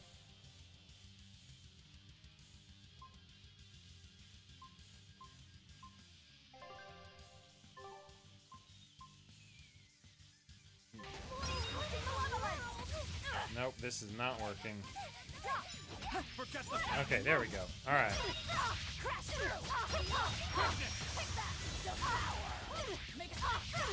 MILF characters with fangs. Okay. Actually, let's start talking MILF appreciation, right? What would be some of y'all's examples of, like, anime milfs that are just...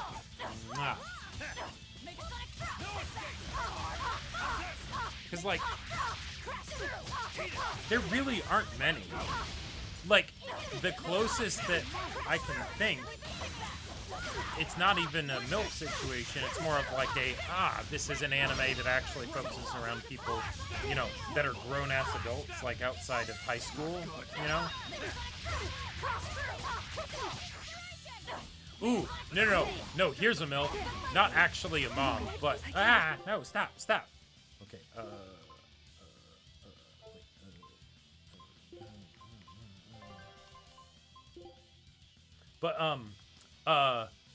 Balsa from Moribito. If you've seen that anime, came out in 2007.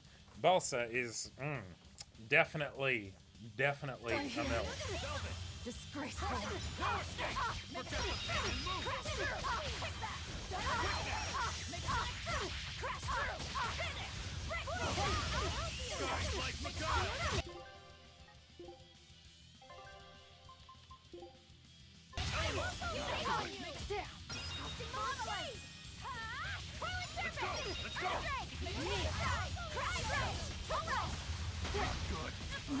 I can't die here. I haven't... Whoa. I haven't actually watched Monster Musume. Maybe I need to. Disgraceful. I grant eternal rest. I don't believe this. I just... What? That's not fair.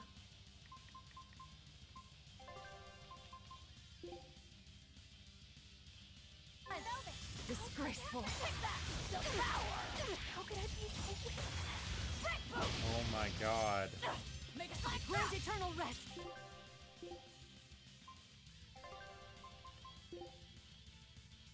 I will purify this world. Shit. That MILF smashed me. And now my controller is disconnected again. Lovely. Maybe I need to get another controller. You know what? I'm gonna be right back. I'm gonna switch out the controller and hopefully that'll fix the situation.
Okay, alright, so we are back. I'm drink some water, but hopefully this new controller works better. But okay, so Yukino's mom from Origairu. I kind of, but Yukino's mom in Origairu is just terrifying. No. MILF from Origairu? Oh my god. Yui? Is that her name? Yeah. Yui's mom, absolutely, 100% MILF status. 100%. Yukino's mom, too scary. She's like, Haruno, not a mom, but Haruno is,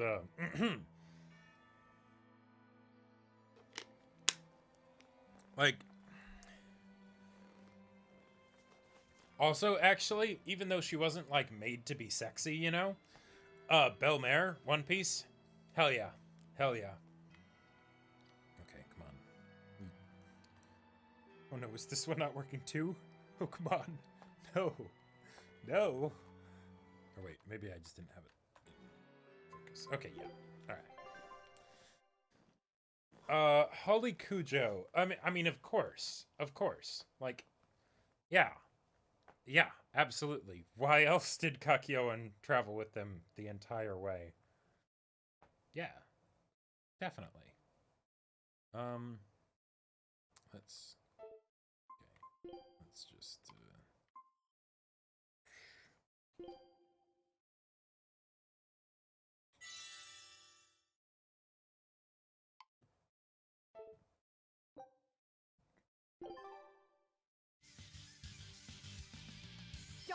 Well, I mean, of course, Robin from One Piece is all kinds of hot. This woman, she's just a grieving mother.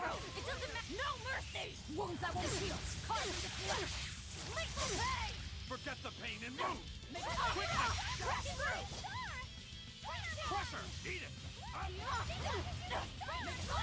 Crash through. Eat it.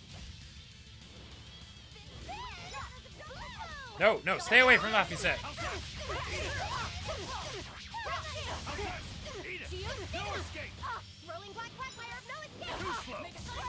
Swirling back quagmire of no escape.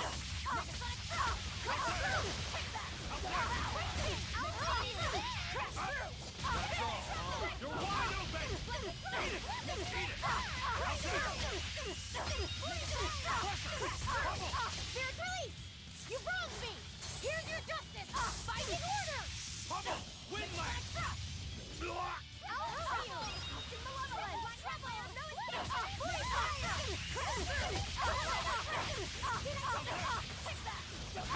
Wings, kill them to the bone!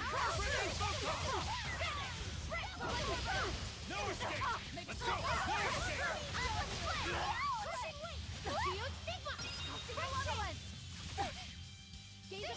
How's that? Make a sonic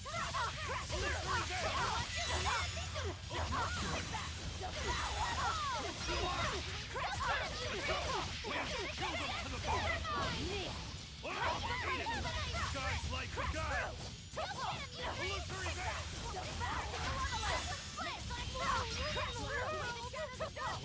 No mercy! Wounds that won't heal! Cause the flash! Lethal pain!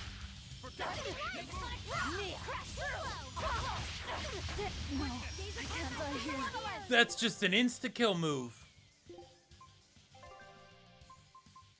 Okay, I didn't see exactly what the move was that did it, but damn.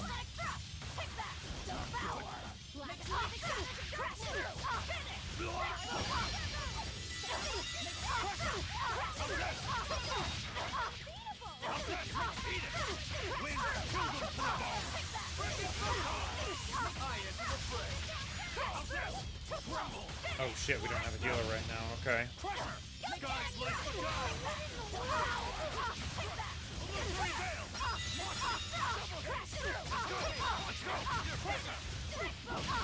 Too slow.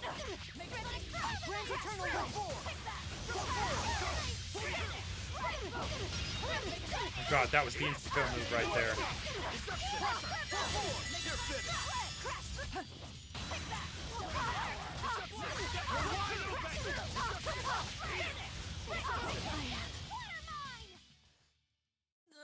Oh. Yeah, oof. It's over. Curse you, Lord of Calamity. I mean, Lord of Calamity, that might be Lord a of bit much, Calamity. That's the name of the demon lord who will bring about the age of chaos. Wait. The unrepentant embodiment of malevolence, whose blind pursuit of self-gratification will rain destruction upon the world. Wait, the what? Irredeemable, uncontrollable personification of human sins. An evil like you. Demon, Therian, huh? Lord of Calamity. Oh, that changes things. But if I'm the supposed Lord of Demons, then you're just a minion to be used as I please. Nothing more. No, I refuse. What happened to my Diana was my fault. That's why I will fight you until my dying breath. Stop! I will fight you until my dying breasts. No! Enough mothers have died. I won't let you join them. I didn't see him say that with the Eleanor and mustache. Kamoana, they both lost their mothers too. It's a terrible thing. Kamoana? A little girl that the Abbey forcefully made into a Therian. Mm-hmm. Her mother tried to save her, but she failed. All she could do was to offer her own life to fill her child's empty stomach. Kamoana's been crying ever since. She misses her mother. If you die here, I can only imagine how sad that would make your Diana. Diana! You don't need me anymore, Mom. I get it. You love this new dad more than your own daughter! No! Honey, I did it for you. But you really thought I stopped loving you. And the malevolence made you into a demon. It's all my fault. I'm so sorry. Forgive me, Diana. Medisa. She'll be all right. She's just unconscious. Let's grab her and haul her back. I'll place her under a binding art, just in case. Ah, yes. She might even like it. Gotta hand it to the Abbey. Very resourceful, taking advantage of Medisa's regrets like that. Making her into a Therian who would do their bidding. It's just so cruel. Who cares? Reason above all, no? It's true. The way I feel goes against all reason. There's no telling what'll happen to Helleves once we take Medisa out of here. And yet I'm doing exactly that, all on account of my own hang-ups. Even crushing Medisa's honest resolve. According to reason, malevolence is the fault of the individual. You assume no responsibility or guilt for what happens to them. I refuse to turn a blind eye to the consequences of my actions. I chose this path Yeah, that to only seek works the in a truth, vacuum where people not to aren't deny influenced it. by their environment. If I'm to betray reason, Or then that people is the around them. very least I should do. You're too much, you know that?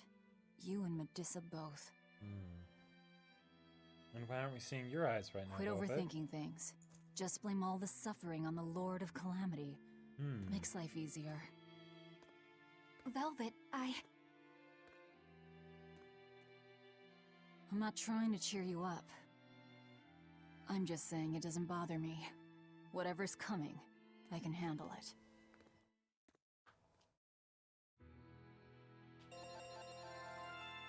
Everybody levels up. Cool. Level 3 random skills. Okay. Title level, Purple Witch.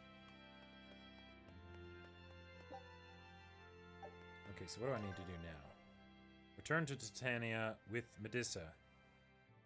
Well,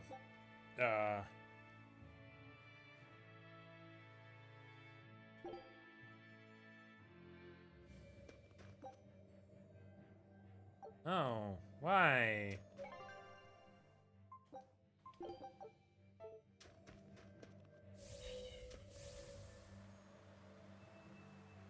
Hey, Eleanor. I was wondering, do you think I hurt Medisa saying that stuff to her back there? I suppose you might have. But I was thinking the exact same things you were. Losing a mother. It's always a tragedy. I'm glad you stepped in and stopped her. Thanks. That Eleanor. I swear, she feels way more responsibility for everything than she needs to. You Maybe. think we need to worry? What if she pushes too far and erupts with malevolence? Malevolence is born out of many things. A prideful ego, the self-righteousness that turns a blind eye to one's inner contradictions. Eleanor is different. She's mindful of her ego, and strives to confront her inconsistencies of character. She has a purity of heart that won't be tainted by the arc. emotions that create malevolence. No other quality is as essential for an exorcist. So she's probably okay? For now, at least. But human hearts can be fickle things. They are indeed. Who knows what the future holds? I doubt you got anything to worry about. For most exorcists, purity is a construct of the Abbey's teachings. But Eleanor, she's the real deal. She's not your average exorcist, I'll give you that. Purity is handy for any exorcist. But more than that, it's a rare and precious temperament for living. Everybody's got an ego and certain internal contradictions to some degree. Basically just Eisen. Facing one's own ugliness in an honest manner is never easy. Yes. To be a normal human is to live carrying malevolence. It's just how much you let it control you that varies. I guess malevolence might just be a fact of life, huh? But Artorias can't accept that. Right. So it's, yeah, this makes me think of the topic of conversation in The Matrix, where there's a point where Mouse says to deny our instincts is to deny the very thing that makes us human, right? And that, oh yeah, I guess that just goes nowhere. Okay. And that works well because, oh wait, no, so, okay, gotta go this way, yeah. And that works in that kind of setting because you're talking about human versus as opposed to being a machine, right? But in this situation, it's more talking about the human versus being a beast, an animal, a demon, right? And so Artorias goes so extreme into the other area that it becomes like a machine, right? Let's slip through Cold, town and head for unfeeling, Titania before that changes. You know, all logic and reason. It feels kind of similar to the whole, like, Jedi Sith stuff in the prequels, where it's like, Jedi had a problem in that they didn't acknowledge their emotions and things like that, right? So this is your secret hideout. Once I get free, but a lot of the you won't precepts stand a were, chance. you know, we're good and we're there. And then for the Sith, you all it's just, had better sleep, you know, with one eye open. Too much chaos. Look how worried I am.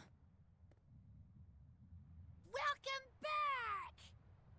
Oh, and this is where she gets turned. That's Kamoana.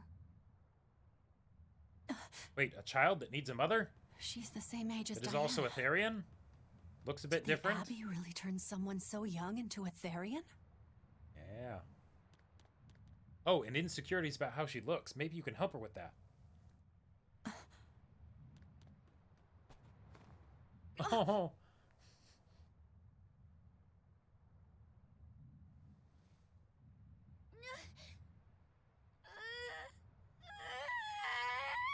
And shoot. Eleanor! Medisa, please, would you be able to talk to her? Is this a trick? Kamoana may be a Therian, but deep down, she's still a normal little girl who misses her mother. Maybe you can help each other.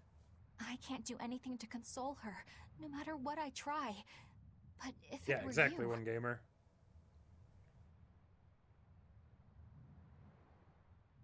We see Dale off to the side, and he's like, yes, good job. You okay? You can call me Medisa, all right? Do I scare you, honey?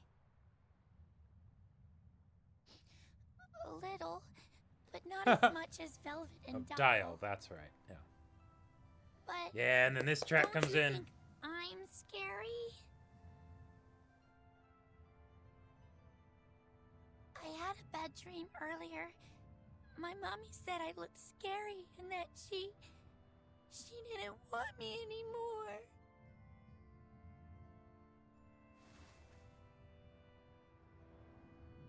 She would never. Your mother would never think that about her daughter. Yep. And just like that, we got her. But how do you know? Because I'm also a mother. Because I'm a mother too. Mothers always love their children, no matter what. No matter if we die. No matter how the world changes. There's nobody who loves you more in the world than...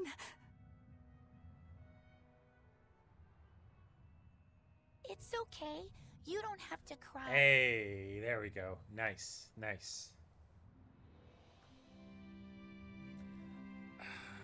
I love it. I hope this song's so good. Have to feel so lonely anymore.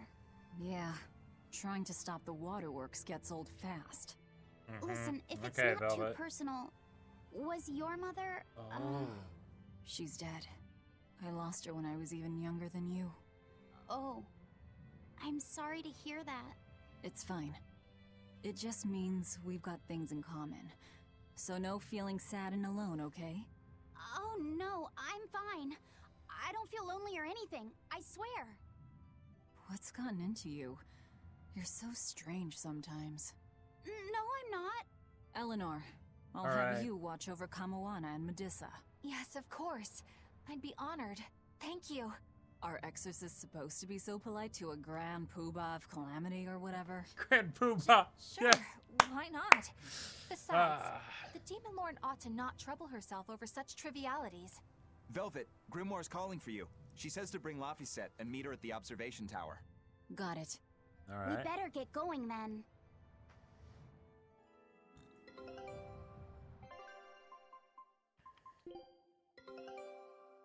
I knew this would be big. What a treasure! I love that Eisen is so excited about these. Wait, this is just Three Musketeers meets Alvin and the Chipmunks. Group of dolls drifting across the Crystalleron Sea. One represents strength, one beauty, and one craftsmanship.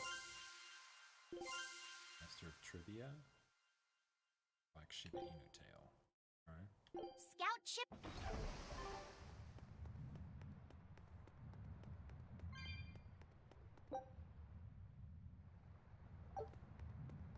Ah, okay, they're from Tales of Legend. Tales of Legendia. Legendia? How's Legendia or Legendia? How's that pronounced?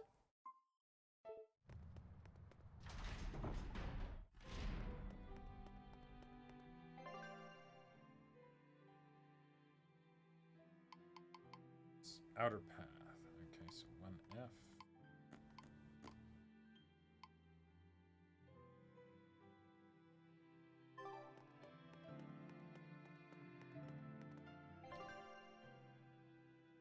Okay.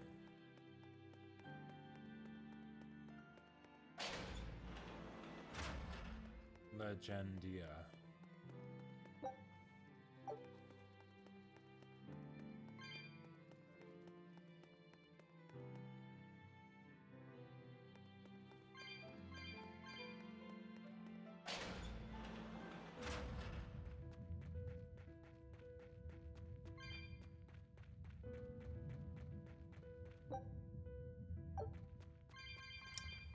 Damn it, I went out through the wrong one, didn't I? I'm dead.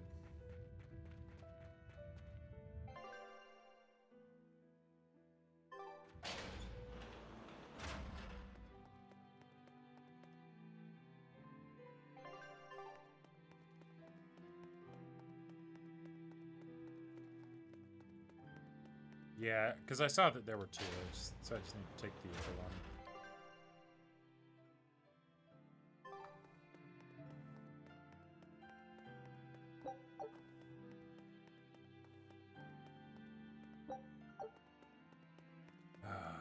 But man, this game is so wholesome. I love the character interactions. Like, it's basically... Hey, oh. Do you all have mothers? Where'd that question come from? Well, after hearing that Velvet, Kamoana, and Eleanor all lost their parents, I just got curious. My mother was a strict, frightening woman, but she died a long time ago. I see. I have no parents either. But the wicked witch who took me in said I was born from a peach that floated down the river. Of course. Coming from you, I'd almost believe that. And you, Eisen? We Malachim are formed from untainted mana. Sometimes humans are reborn as Malachim, but they retain no memory of their previous lives. In other words, we don't have blood relations like humans do. I see. By the time I was aware of anything around me, I was already tethered and being called number 2. I suppose having no mother means I don't have any memories before that. I told Medisa that losing a mother is painful, but I can't know how painful it is. Go easy on him, Aizen. He's just a kid. I'm just telling it like it is. But listen to me, Laphicet. You can share deep connections with other people, even if you don't have a biological family. Because we're found family, damn it. Can form precious bonds, true friendships, even family. That's right.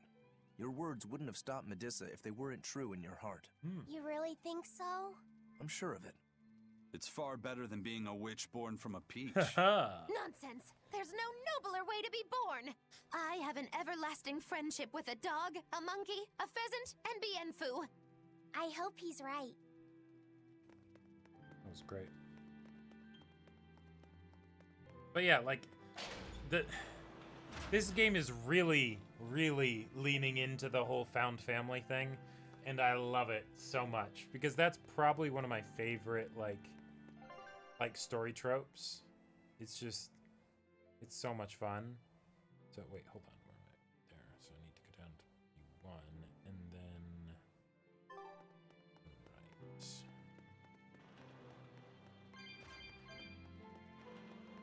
Because it's straight up like all right, we've got the gaggle of idiots, right? And then it's just about like, all right, now who can be the therapist for each and every person? Like, was it a tower or is it just on the outside? Because if I go this way, then I think if I go through to B2, outer path that connects to, or wait, oh no, Northern Watchtower. Whoops. Yeah, so I went the wrong way.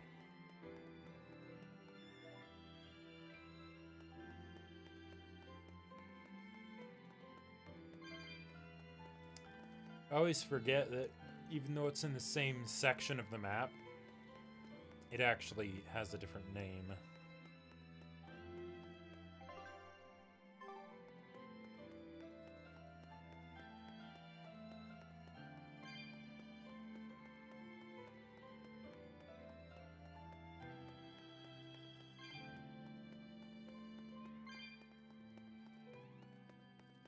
You said that Malakim can have familial ties, but what makes you and your sister siblings if you're not related by blood? An excellent question Well, that many anime fans have long asked for a time very ago, long time. I was born into this world from an Earth Pulse point up on a sacred mountain. I remained in that place for a long while. And then one day, she was born from the very same Earth Pulse point. Before we knew it, we had wound up living together under the same roof. Are two Malakim always siblings if they come from the same Earth Pulse point? No. The other Malakim were born there, but I never felt like they were my family. But something, I don't know what, was different with her. If she was sad, I'd feel sad. And if I was happy, she'd be happy too. She can be abrasive, but when she smiles, it's like nothing else. I swore to myself that whatever happened, I would protect her. I made a pendant from a stone on that sacred mountain and gave it to her as a lucky charm. Of course, she just wears it as a necklace. And your pendant? Did she give that to you? Aww. She had the same idea I had. She made the pendant herself and gave it to me as a good luck charm. Without either of us having mentioned that probably would have have happened when they were kids too. We each gave each other pendants in the same shape on the very same day. Wow. That's when I It's really almost like knew a that psychic what I had felt connection. all along was true. We were brother and sister. Is that her in the picture? Yeah. It's a self-portrait she drew for me on the day I left home. Aww. Did you draw her a That picture of smile on his herself? face. No. I don't exactly have an artistic side. Well, I'm sure that if you looked inside her pendant, you'd find a portrait of the person who matters most to her. I hope so. Yeah, and it would be nice if it was you. Haha.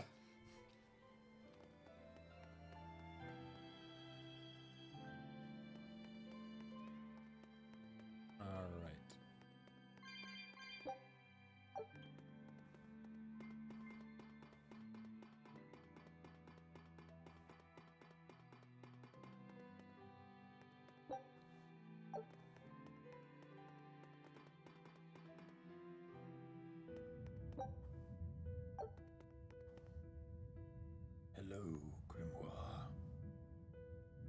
What do your wizard eyes see on this dark and overcast night?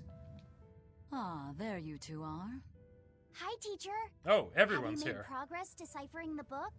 I have indeed. It turns out there was a second counting song. I've already transcribed it. Would you read it aloud for us, child? Okay. When the 8 malevolences overflow, in the culmination of mankind's despair, Innominat will bring an end to all peoples and restore them to time immemorial. Just 4 kill Imperians everything. shall wield a wrathful sword and cleave the great devourer, 2 asunder to sleep beneath the earth, as scarlet moonlight illuminates the evil. The nameless Empyrean hath one heart. The nameless Empyrean hath one body. Well. Oh, yet more delightful material to keep us awake at night. Yeah. If I'm understanding this right, it's discussing the specific nature of Innominat? That's what I believe, yes. When the 8 malevolences overflow in the culmination of mankind's despair, Innominat will bring an end to all peoples. So, when the world is at peak malevolence, Innominat will use that power to bring an end to all. Is that it? He's going to wipe out all of humanity? Is that what the Abbey is after? Is that why they've been trying to bring back Innominat? No. Artorias is not that kind of man.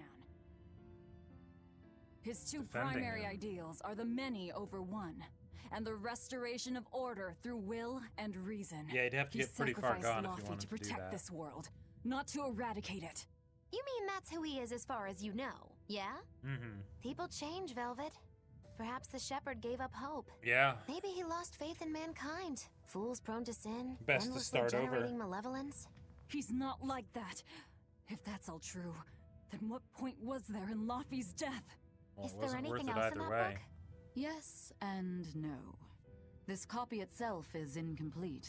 There ought to be further pages, but they're missing. For now, I've done all I can. There must be an original somewhere, right? Without it, I doubt the Abbey would be plotting Innominat's revival. We can be sure they have complete understanding of their Empyrean's nature. But this was the only copy in the royal villa. If the original is out there, who knows where it could be? It's getting pretty late. Why don't we call it a day?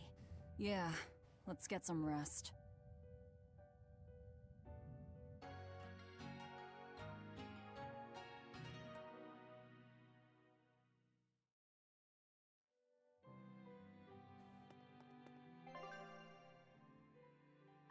Okay. How many Therians have we found so far? Hey, Laviset! Medisa let me sleep in her bed last night. Aww. She's warm for a snake lady. That's great. She's gonna help me take a bath now. You should come join us too. What? I couldn't. It's okay. I don't mind at all. Hey, Kamoana. Did you know? Dial started to grow a brand new tail. And distraction. Wow, really? I want to see. He's up at the observation tower. Let's go see. Medisa, you too. All right. But don't run, or you'll trip.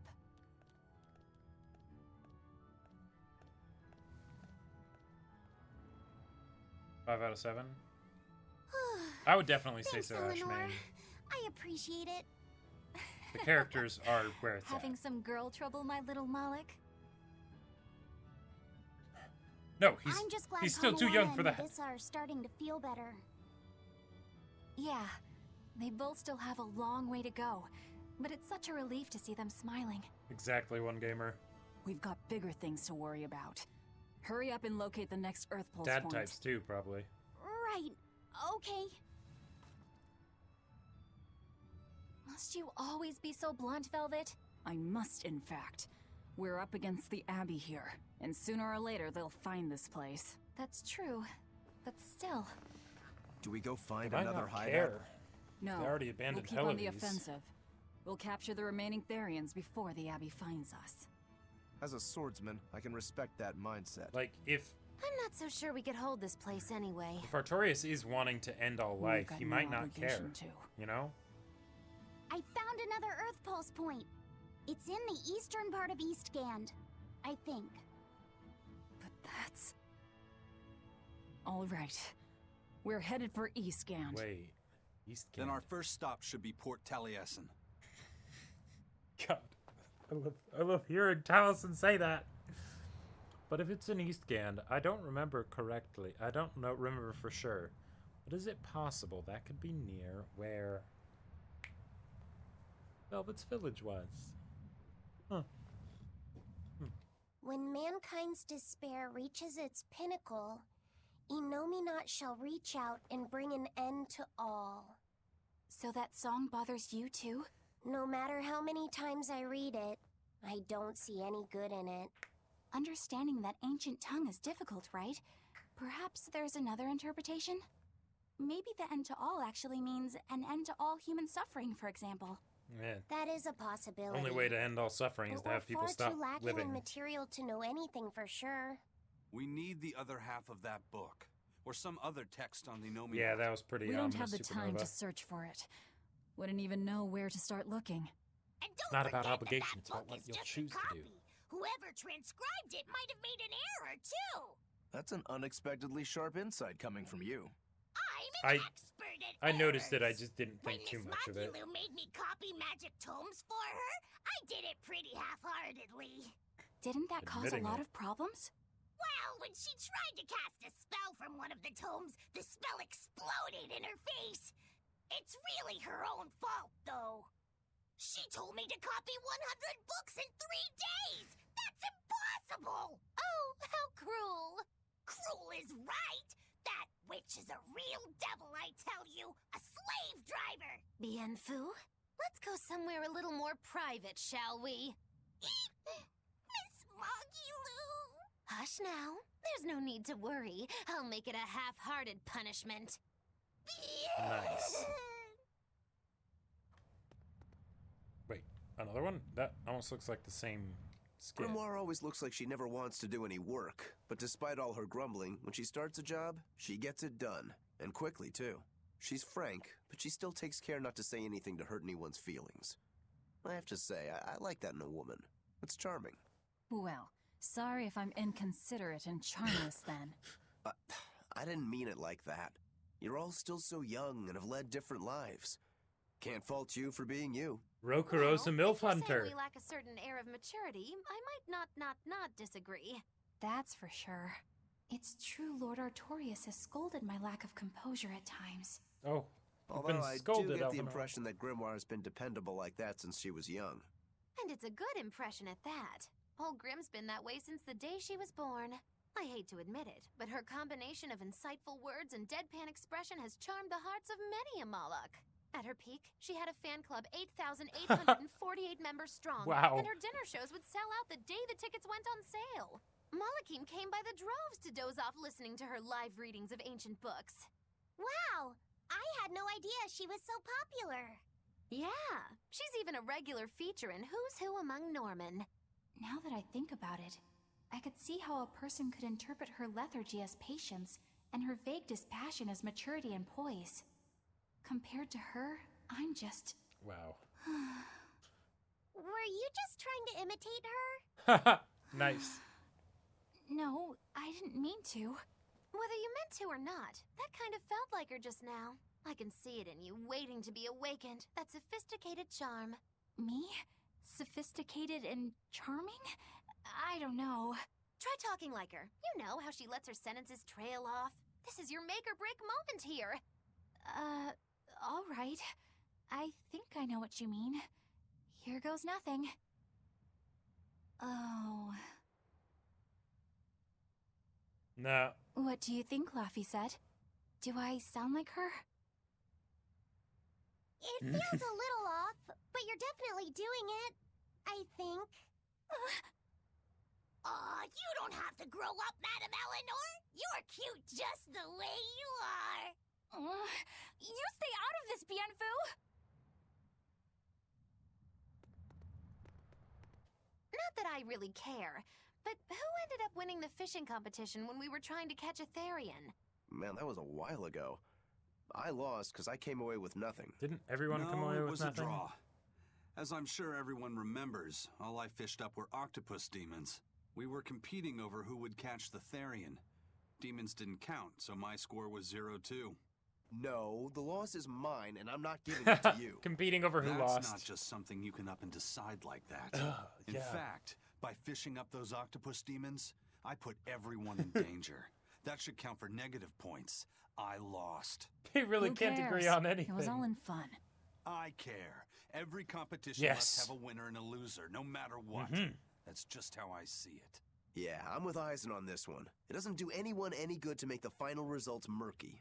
I can't believe I'm going to do this. Eisen, your curse would mean that the odds were stacked against you from the start. That doesn't make for a fair competition, does it? Yeah, she's got a good point.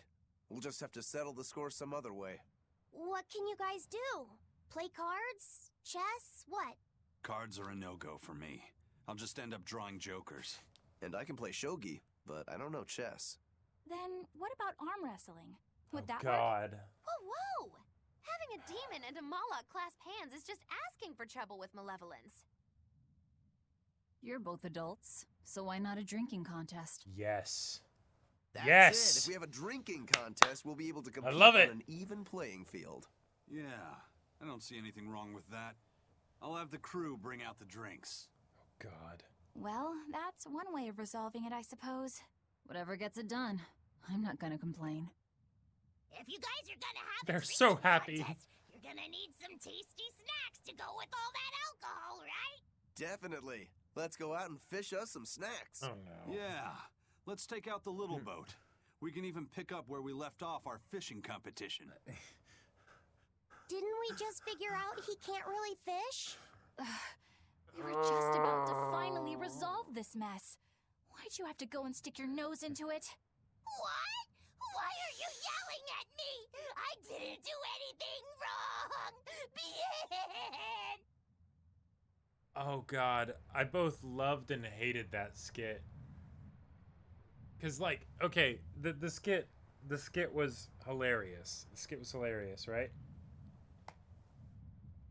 But the fact that they actually went out and decided to fish actually upset me a bit. Like, because I was disappointed. I was like, I want to see them do a drinking competition. I want to see them both get so plastered that they can't talk straight, right? And then just see what happens. Because their interactions already are so entertaining, you know? But,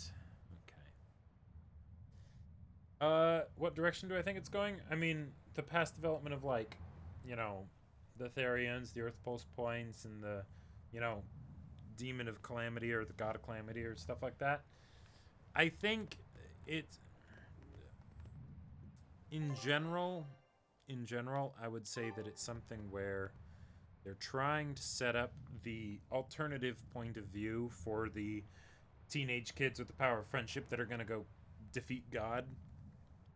Because usually when stuff like that is brought up of, like, some kind of nihilistic or dark twisted perspective, worldview, etc., it's usually pretty easy to laugh out of, like, the narrative, right? It'd just be like, yeah, okay, if we were edgy 13-year-olds wanting to be like, you know, r/that's so deep or whatever the subreddit is, you know, then sure. But apart from that, no, that's silly, right? There's usually very straightforward answers and responses to it. Because it's very difficult to have any kind of how do I say this? It's very difficult to write for a character that is immortal without and have it, in my mind, really make sense. Because usually what stories will do, that I find, is that the characters that are immortal, what it will actually be is that they're really, really proud and arrogant because they've lived so long, so they don't actually really think about stuff, right? They kind of have their own, they're stuck in their own ways, right? But it's the kind of thing that any regular person, most regular people, wouldn't, like, if they just lived a regular life and talked to people and things, they wouldn't be able to hold on to those kinds of extreme beliefs other than in, like, a fit of emotional compromise, basically, right? And the fact that the immortal beings will have arguments that will basically sound like that makes it feel like they're not really immortal, or in their immortality they haven't really done anything, they haven't lived, they haven't thought, they haven't tested any of the stuff that they hold true. Because otherwise you wouldn't constantly having teenagers, you know, rejecting it all and defeating you with the power of friendship and found family, right? That's not how it would go. So, in this case here, I feel like they're trying to actively work around that by setting up that there might be real-world mechanical reasons for why Velvet and everybody are kind of helping to bring about the end of the world by fighting back against Denominat and Artorias and that. But you can't necessarily do that 100%, because then you either take away the agency of the characters or you make it so that they don't actually care about the world, which doesn't really work. And it's tough, because in stories, anytime you want to get into a really complicated topic, either that topic will have been more or less resolved by society and the general thought process of humanity, or it won't, right? And if it has been, then what you kind of, from my perspective, the way you tend to want to approach those things is approach it in a way that the regular audience member won't be aware of the obvious solution that humanity has come to, right? And then as a result of that, then if the character that's the, you know, immortal being or whatever, holds to that ideology, it doesn't feel weird or cheap or petty or whatever, right? If it's something where humanity hasn't come to some general consensus about how to solve the issue or how to address the issue or deal with it or whatever, then what you end up having is something where if you really sell it well, like, and sell it fairly, the concept that you're dealing with, unless there's some kind of mechanical difference to the world that you're writing compared to our world that makes it so that it's an obvious answer, one way or the other, you're going to get something where you can't actually have an answer to the question, and then you're just kind of asking a question, and if you have two sides diametrically opposed, they can't necessarily answer it, or if they do answer it, they'll be answering it in the way that most people in real life answer those kinds of big questions. They answer it without really acknowledging the points of the other side, right? And yeah, so that's kind of the catch-22 that I find with these kinds of things, you know? And so oftentimes, you know, or okay, not oftentimes, I don't know about oftentimes, I haven't played many JRPGs, but like when I think about anime and times that godlike beings are brought into play, or even just in other stories, right? Elves are a common example of this, I would say, in like fantasy, right? If you think about like Tolkien elves or something like that, right? Where they live for thousands and thousands of years, right? Humans don't even really live for 100 years. And we can figure out a lot of shit in 100 years, right? So the idea that you could have a civilization of people that live for 10,000 years and they don't answer these kinds of questions, that seems kind of silly, right? So I don't know. I'm curious to see how they end up exploring it. The fact that they're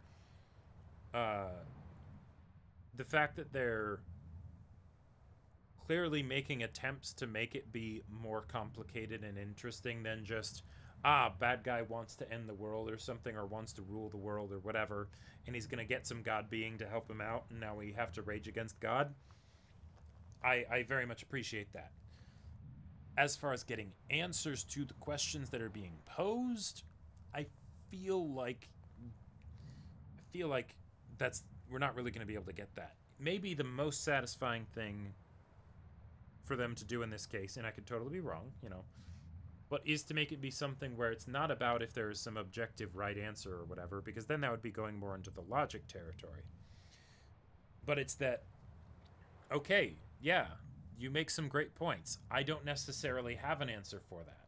But because I am a person, because I am not just a machine, because I am governed by emotion and logic, when you present me with some points that are very logical, I will reject them because I know I must, right? Because I would not be me if I went along with it, right? At that point, I would just be a machine. I don't know. Hopefully what I said there made sense, because I realized I was using, it was a lot of like general talk rather than like using like a specific philosophical example. Maybe if this helps it clear it up.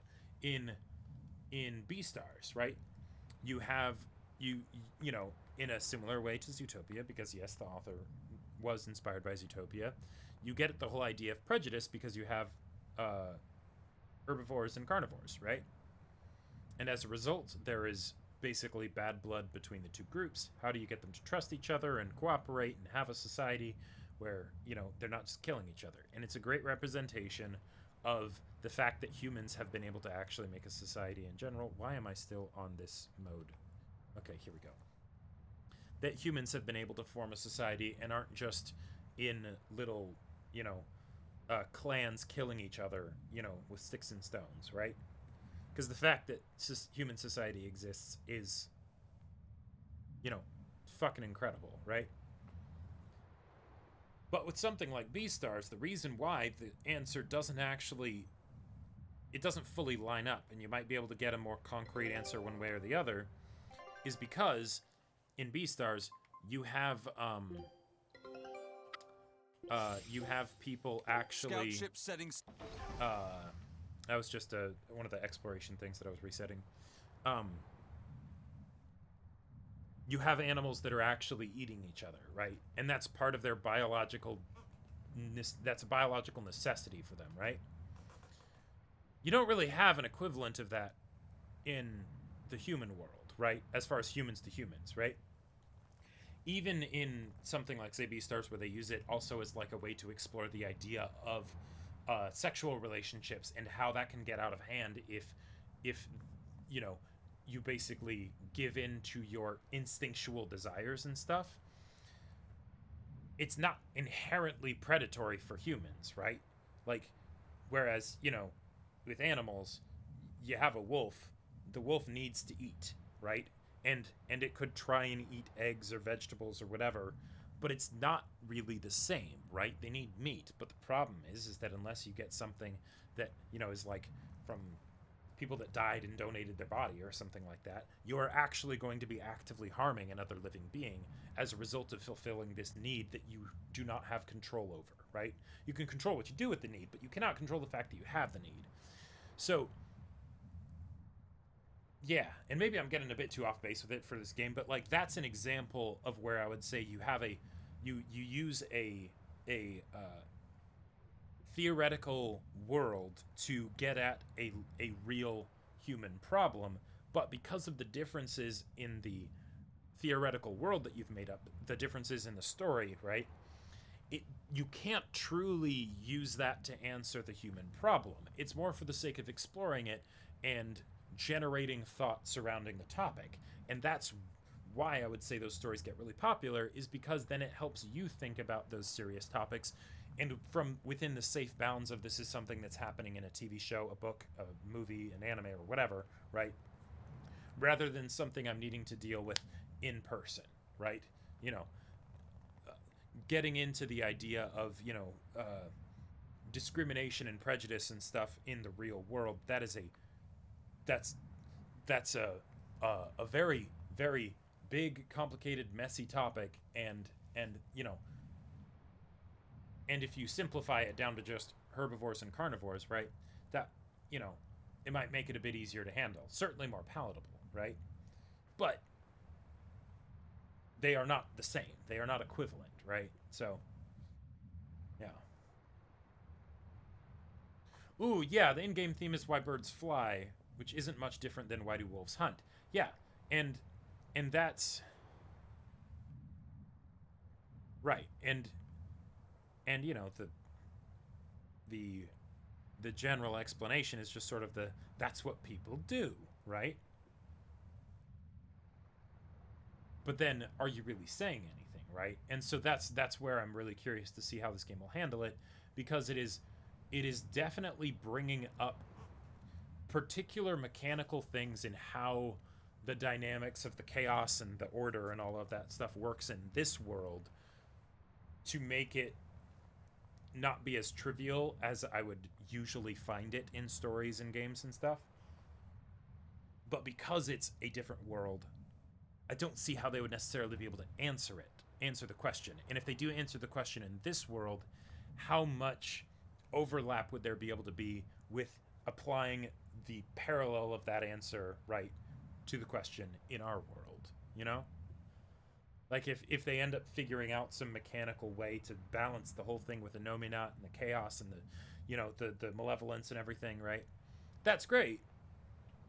But I feel like that probably wouldn't apply to our world. And then how, you know, and then that kind of takes away from some of the transcendent elements of the story and what it's exploring, because then it's something in the world of Tales of Berseria, not something that really matches up to something that I can then take and apply into my own life when I leave the game, you know. But, yeah.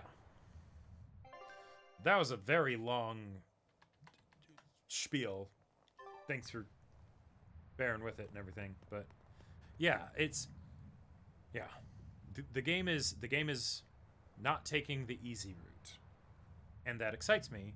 But at the same time, I don't want to hold it up to some crazy standard that this needs to all be fixed and answered or resolved, because humanity hasn't been able to figure it out yet. So the idea of it being figured out in a video game made by humans, I see as being a bit, you know, not likely. Hey, get this! I was out fishing the other day, when before I knew it, I'd wound up near a Class 4 island. Once I realized what was happening, I tried to turn the ship around, but then it got dark all around me. Was it a sudden storm? I wish! It was this great monstrous bird!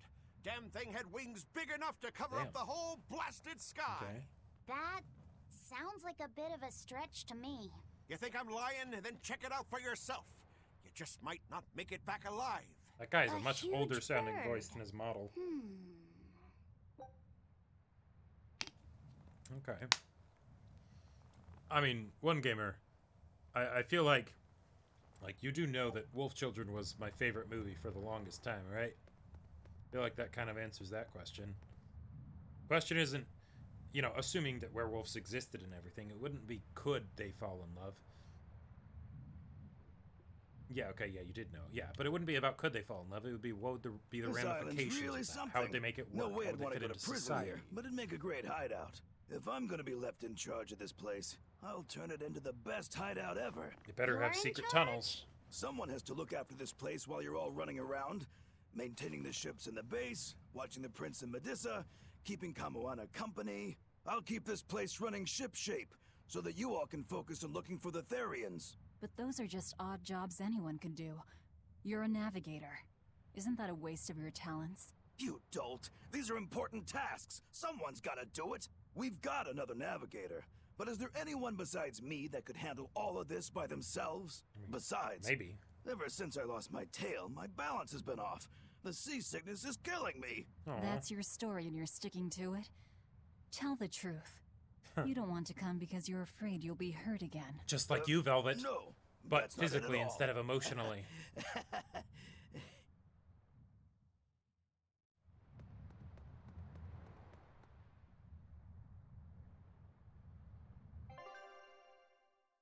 All right.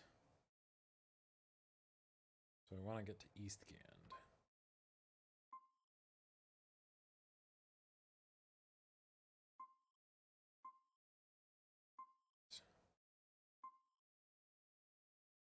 Taliesin. Cool.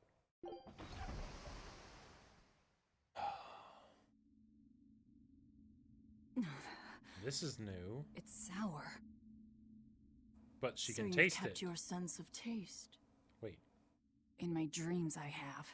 Nowhere else. Gotcha. Does that make this a dream? It would have to be, wouldn't it? After all. I hate you.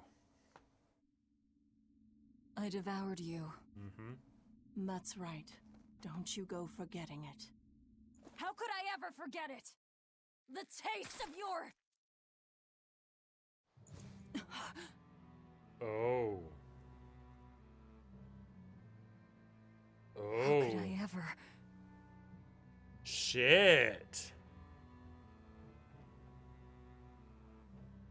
That changes things. Looks like the fog's rolling in. Yep. Huh. Eleanor, there's something I want to be sure we get perfectly clear. All right. What is it? Laphicet is not your little Moloch. What? That's all you wanted to say? You realize he doesn't belong to you either, right? Indeed I do. Laphicet's his own person, and not anyone else's. Angry. That dream really threw her for a loop. Malachim aren't just tools to be used by exorcists as they pleased. I'll be more this careful. This is very not to serious forget that. music. Good, as long as we're on the same page. Since we're on the subject of reminders, you haven't forgotten our little bet, have you, Velvet? You mean the 100 gold on whether I'd break?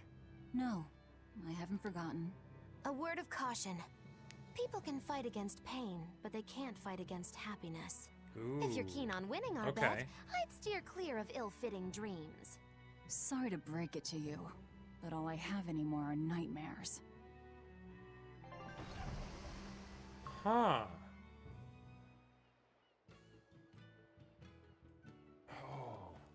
Oh, that's... The fog's cleared. Good thing we didn't I'm wind gonna up have to getting think lost about in that. Of course we didn't. Who do you think is running this ship? Someone with a bunch of bad luck shameless curse? rogues who are very good at shameless roguery. Damn straight. Yeah. But it's strange. These waters don't usually see much fog. We stumbled into Persona 4. Okay.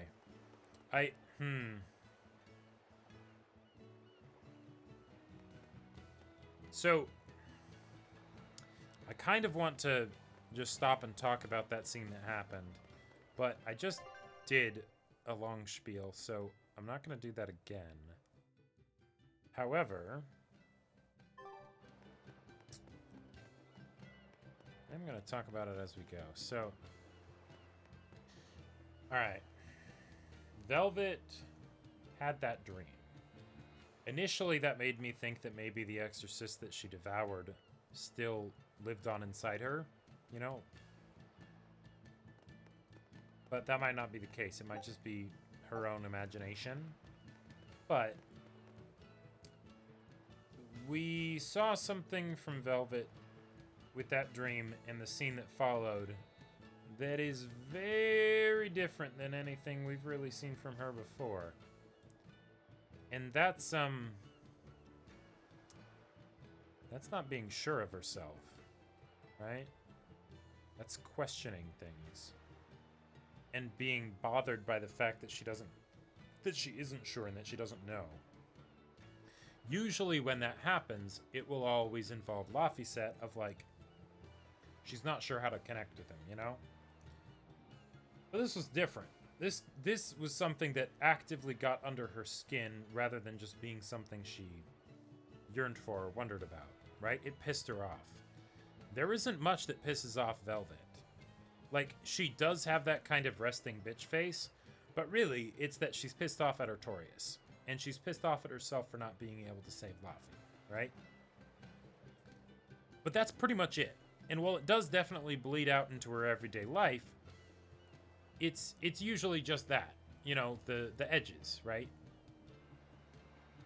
But that was getting at something different. And the fact that after that dream, then she makes that comment to Eleanor feels pointed. Because there's that whole question that's been kind of posed a bit of damn it, I'm just talking while not really playing the game. Okay, so will Velvet actually, you know, for this Let's switch back to a regular outfit. No, it's not just because it has a bunch of, you know, bare skin showing. Because this is her image, right, in the game. This is the kind of person that she is. She has been torn up, right? And she tears herself up inside. If she fully loses herself to being a demon, right? Because I think that is something that could happen. It's not the kind of thing that I would initially consider to be like super interesting as a plot point, because she kind of already has. That's I think the fun twist on her is that she's already lost herself to being a demon. So there's no conflict in that regard. If anything, the conflict is whether she can go back to being human, right? And the tasting the apple in the dream and it being sour, I think that's one of those examples of her remembering what it was like before. And the fact that she also remembered the taste of the one, exorcist when she devoured her, and that was what made her wake up from the dream. That means there's some part of Velvet that is still rejecting this side of her, right?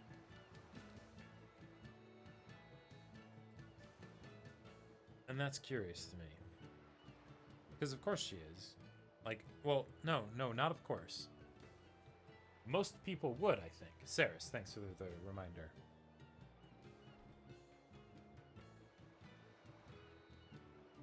And, well, yeah, One Gamer, yes, she spent 3 years just dwelling on revenge, right? So, maybe less in the what does that mean exactly, the dream and the, what happened afterwards, but more in the what do I kind of hope it means. What I want to see for Velvet is a full-on redemption arc. And what I mean by that is letting her stop being a demon, or come to terms with the fact that she's a demon, right? To the point where she can live as if she were a human. Because the whole idea of the malevolence is because there is aspects of humans that are vicious, monstrous, and there's aspects that are wonderful, right? And it's not about being one or the other, it's about the balance between the two, right? While so far mechanically they haven't really introduced the idea of, people reverting from being demons. And if anything, that's probably where some of the bigger philosophical issues come into play when using the elements brought up in this story as a parallel to the real world, right? Because in this, it's a binary, right? You have some buildup of malevolence, but then, boom, you become a demon and that's it. And while demons can still be pretty cool people, as we've seen with some of the characters, it is a concrete, definitive, after this, you're a demon. No going back, no changing it. And there are some very concrete things that you lose as a result of that, right? You generally kind of lose your emotions, and you can't taste things and that sort of thing, right?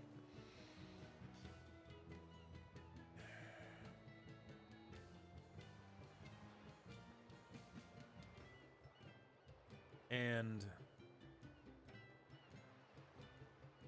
I wouldn't be surprised if the strongest hate that Velvet really feels is not towards Artorias, but towards herself.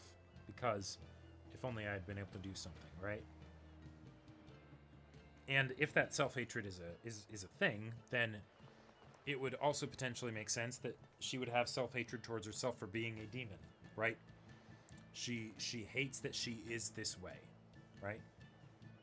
She hates that she enjoyed the taste of Saris's blood. She hates that maybe she can't connect with Laphicet and the others as well because of what's happened to her. And that kind of conflict almost feels like it would mirror the malevolence in a regular human, right? Internal conflict, and then it causes it to become manifest in you, to manifest itself as you turning into a monster. If there is some deeper layer of monster that Velvet could turn into, the incarnation of the Lord of Hate or Chaos or whatever, then okay. Oh, that she doesn't enjoy the taste of blood or malachim? Ah, right. It's just that that's the only thing that she can taste. Yes. Right. So even if she doesn't enjoy it, if that is the one thing she can taste, it'd be hard to, unless she just finds it revolting, right? It's still something that she can taste. Right, she doesn't find it a good taste. Yeah, she doesn't truly hunger for it and crave it. But even that could be something where it's her trying to reject that side of herself, you know? Because the ultimate terrible thing that could happen here, so much so that it'd be a cliche, that it is a cliche, would be if suddenly Velvet was, like, gonna eat Laphicet, right? And of course that's not gonna happen, and I've talked about how I think as a result of that, the more interesting thing is, will she be able to mend or find that new family and really let herself be in that, right? As opposed to being super obsessed with revenge. And this development feels like it takes her in a different direction, not towards revenge and not towards family, but something else. Because it really feels more inwardly directed, right? Because the revenge, that's kind of an easy one to deal with because it's all directed at Artorias, right? And it keeps her life simple. But this complicated things just now. And I think she knows that, and I don't think she likes it. So.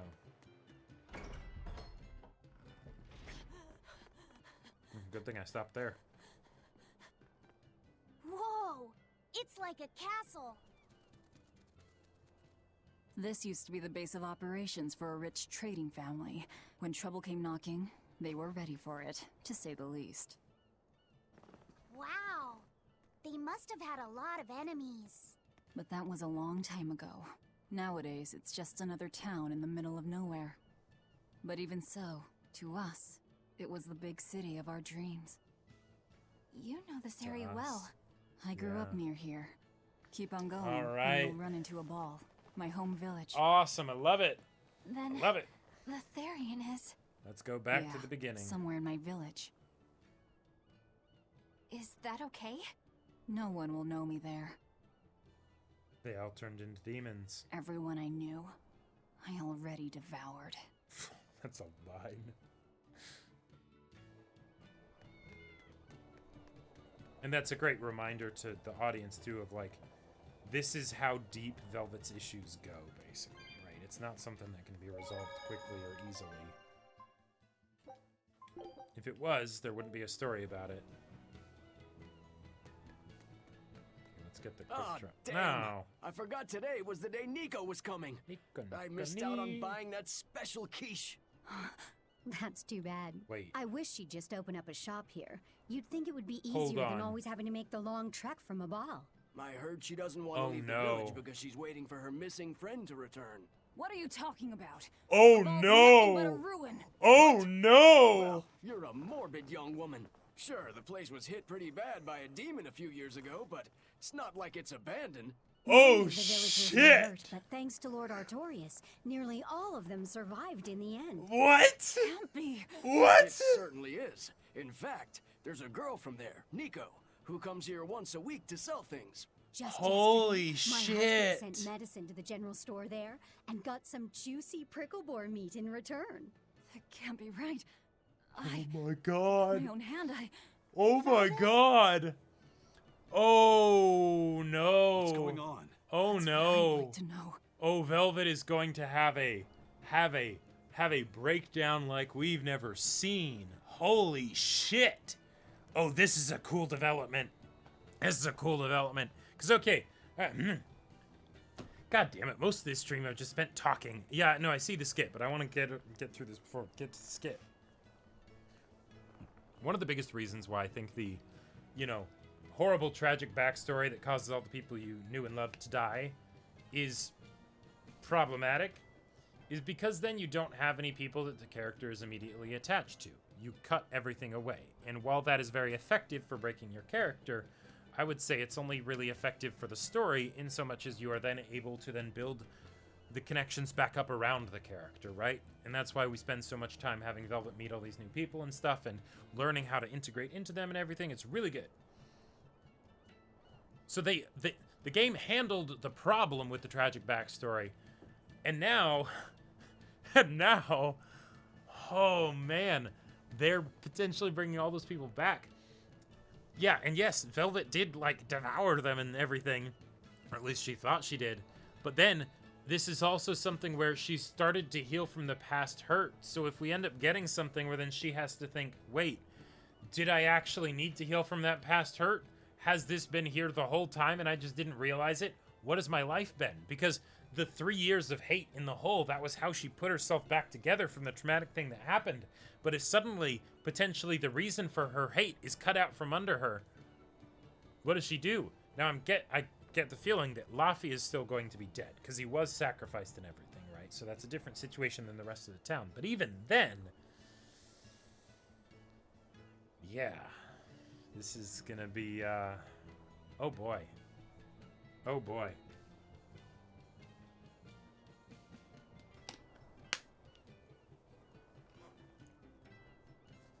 So let's get into this skit. Velvet said a ball was wiped off the map, but it sounds like someone's been coming from there with things to sell. Do you think a new group of settlers moved in?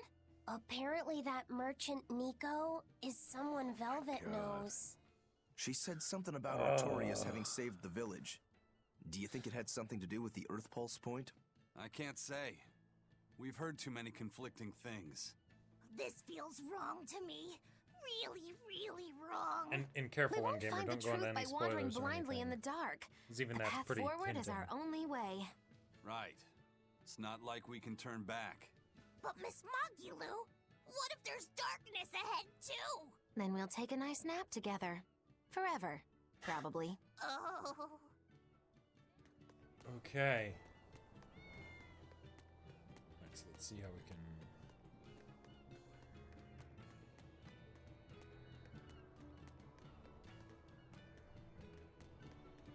Where is this thing? Oh, okay, that's a pretty good amount of gold.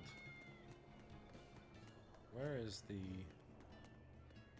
Ah, here we go. All right.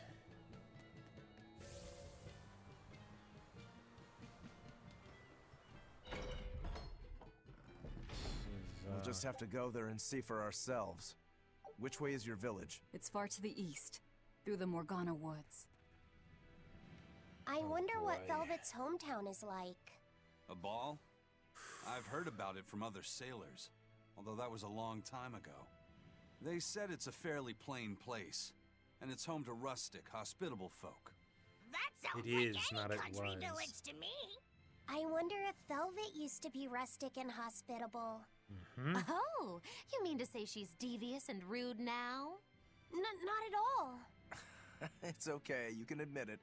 It's pretty much the truth. Well, I imagine she was a plain hardworking girl. You really believe that? Call it a guess, really. I bet she was a cheerful, loving sister. Good Maybe guess. so.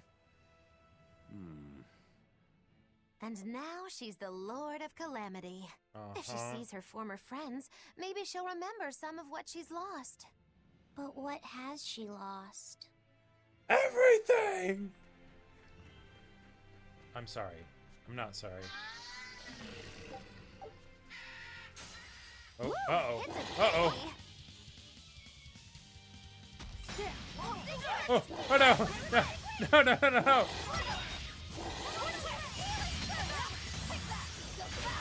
So much damage. You won't get away.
refuse to fall here. 58%. Nice.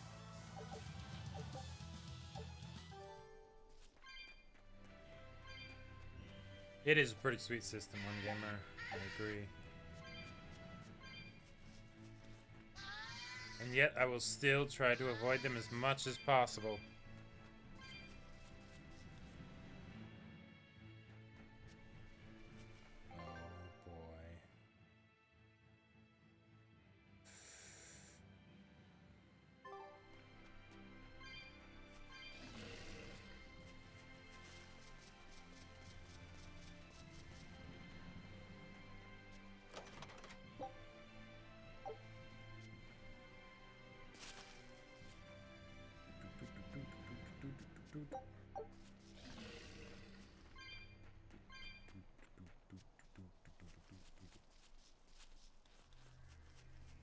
Get up there.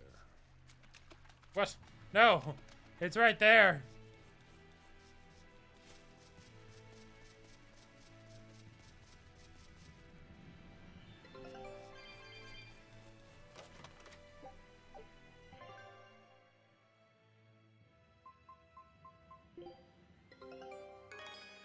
But why would I want to level up? That sounds like something that people do when they're wanting to, like, actually be good at the game. Scout ship.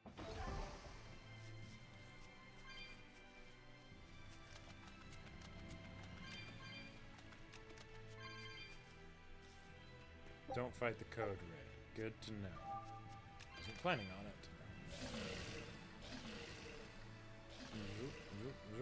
Zoop-a-dee-doop-doop. Say, do you know why Velvet was sent to that prison island in the first place? It had to be to funnel the other prisoners' malevolence to a Nominat, right? There's an Earth Pulse point near a ball, right? Wouldn't it have been easier just to leave her there? Lack of food, probably. I heard she devoured the entire village. Oh, no, that's actually a good really question. Be true? Who can say? Let's ask Aizen's coin. Maybe he Artorias doesn't work specifically like that. wanted her All right, let's think. Why else would Artorias move Velvet go crazy to the with island? rage. If she was the first Therian he captured. He needed a guinea pig to test out what was written in the ancient book. Precisely. He made a special cage for her in the island prison, where Earth Pulse Gotcha. Point and Malevolence met. Then Okay. he used Velvet to test how Therians work. Cool, cool. I could see him doing that. But turning his own family into an experiment. It gets better. I'm just offering a theory. But a man willing to sacrifice his brother's life wouldn't likely show mercy to his sister either. Yep. How could he be capable of such things? Because he's kind of a dick. Perhaps that's just how badly he wants to save this world. Or perhaps there's no other way it could be saved. Huh? Oh, wait. Do you think there'll be ruins at this Earth Pulse point, too? If you're expecting something like the undersea or underground temples we saw before, you might be setting yourself up for a disappointment. Have you been there before? No. But if there's any such kind of grand structure here, it wasn't recorded in the Abbey's archives. Eastgand has long been a frontier, and civilization here was never really developed. Plus, the land to the east is said to be unstable, making it hard to build anything too large there. Even if a temple had been built there, the shifting earth would likely have swallowed it without a trace. The worship of Innominat may be widespread now, but just a few years ago, Empyrean faith was all but dead. Right.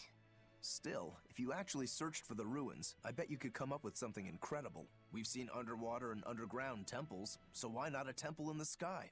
A temple in the sky? It's a romantic thought, and the ancients were certainly advanced, but... Flying temples are a bit far-fetched, eh?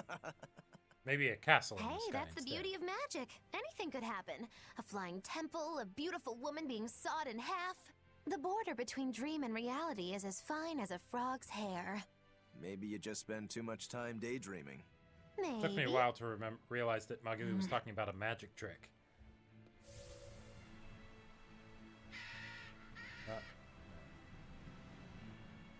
Turning for this thing is pretty unwieldy. I just forget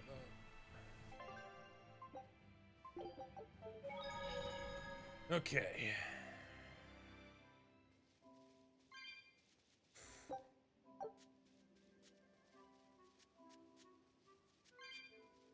feeling traumatized yet, Velvet? Oh wait, hold on. If I have her in this outfit, then clothes don't really fit. Wait, earmuffs? Okay, that's adorable. Horns, no. That actually kind of works for Velvet, but it hides the eyes. Glasses.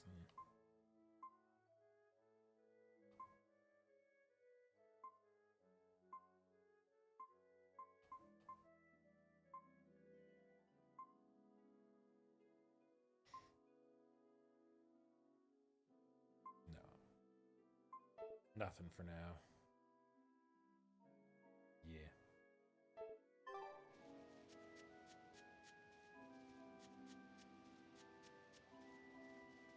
All right, so I'm thinking. I don't know. I mean, I don't know how long the stuff will be once we actually get to Velvet's village.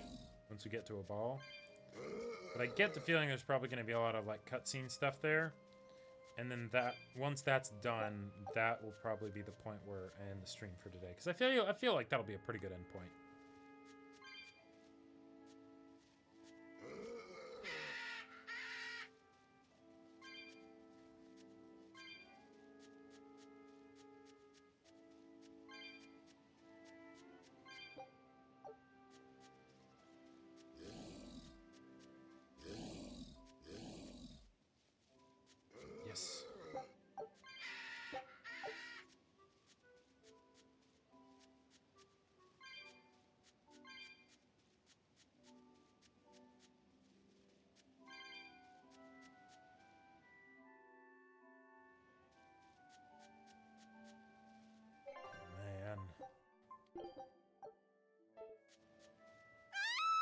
That voice!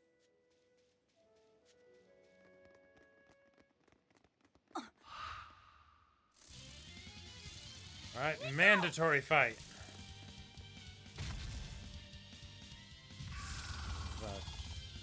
Pretty chunky looking bugger. Weak to fire. Okay. What's going on? How can Nico be here?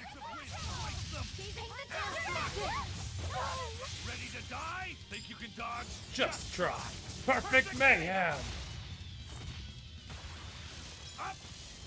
God, that move is so cool.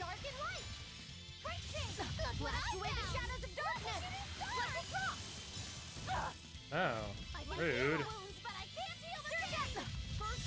Stop.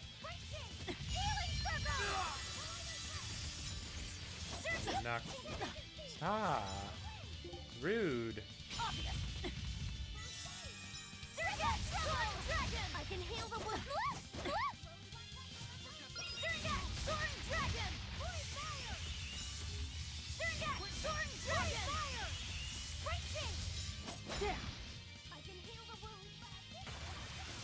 This is not going well.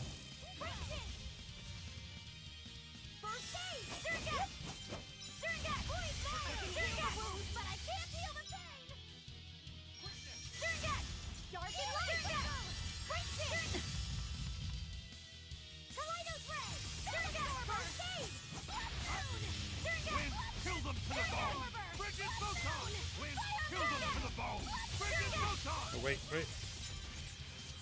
Nope, okay, that's different one. I can heal the wound, but I can't heal the pain. Just got one, and then I lost it immediately. Forget the pain and move.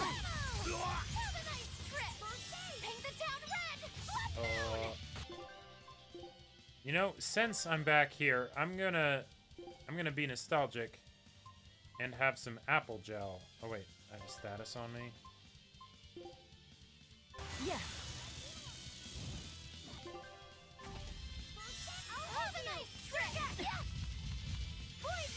Forget the pain and move.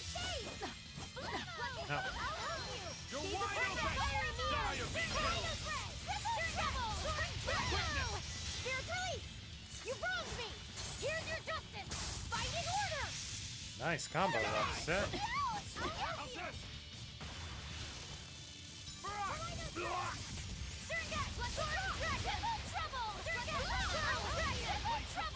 Slice them! Triple trouble! Up! Blades of wind, slice them! Soaring dragon! Surgat! Soaring dragon! The town red! Darkened blood moon! Slice them! Surgat! Soaring dragon! Now, rise! Arise! Ascending! Angel! Surgat! Soaring dragon! You're wide open! Die of these kills! You're wide open! Soaring dragon! Finish! Up! Prostrate! Up! Surgat! Oh! I can't die here.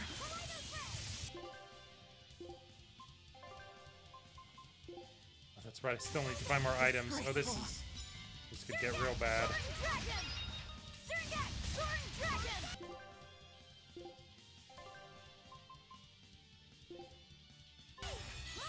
You guys are the best. Oh, let's grab this.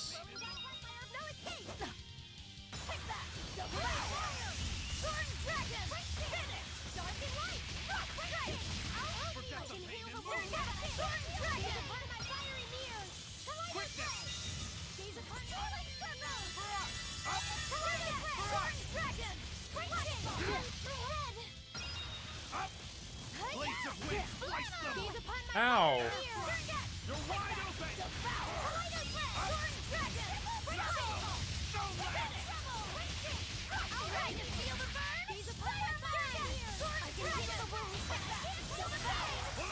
You're wide open!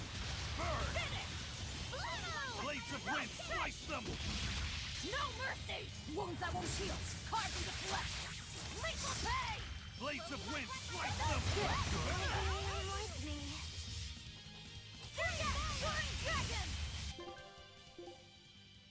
Oh. Oh, okay, I guess Magalu's dead, so... Sure, you can... You guys are the best! I can heal the wounds, but I can't feel the pain! Forget the pain and move! I messed up. I'll help you! Feel the dragon! Finish! Fire!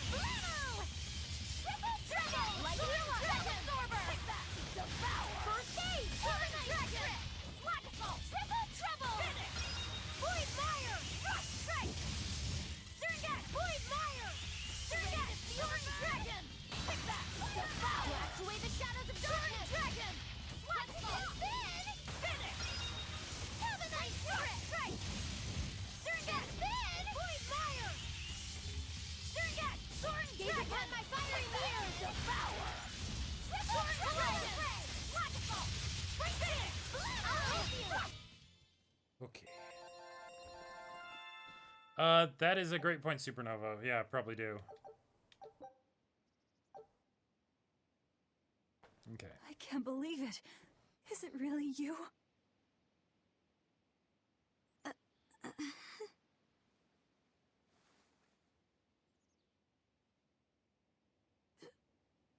Velvet? What is this? How are you alive? I could ask you the same question. Where have you been this whole time? You just up and disappeared! Everyone thinks that you were eaten by a demon. But I knew it couldn't be true. You're too strong to let some crummy demon take you down. Oh, there's so many layers to that. Oh, and this track.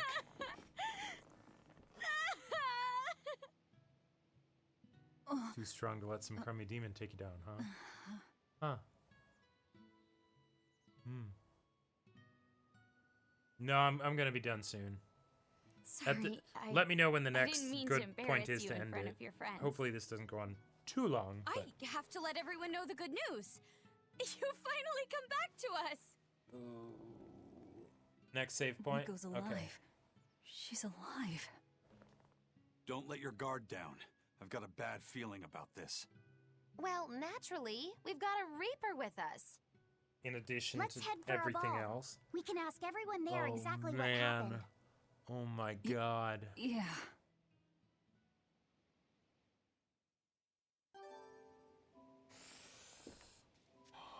Okay, so Wait, it doesn't tell us which one leads to a ball. Feels kind of odd considering that. Velvet, I have to ask. Are you sure that the other villagers died that day? Well, it's not like I had time to check. Okay. So, I'm gonna quick save here.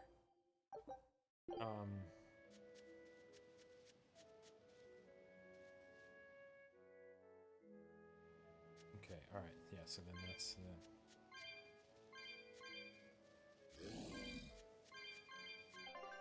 that is... It's probably a ball.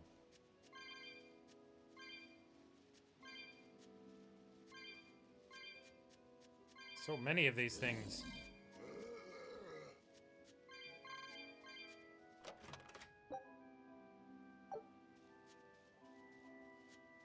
Should be one before the village. Okay, that is good to know. Whoa! That was close. Wait. Huh? Done. There's a glowy thing here, but I can't get across.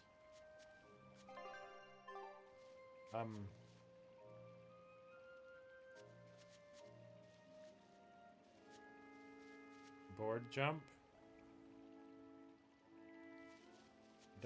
I don't think I have that unlocked for here yet, so guess I have to go back this way. Because I can't use the board right now.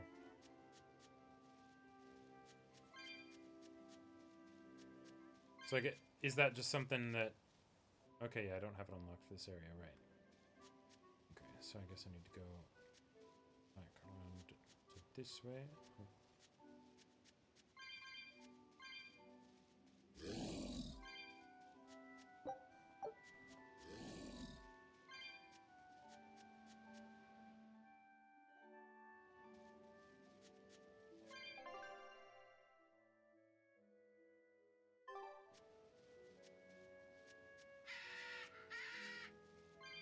I'm guessing it's that one on the far right.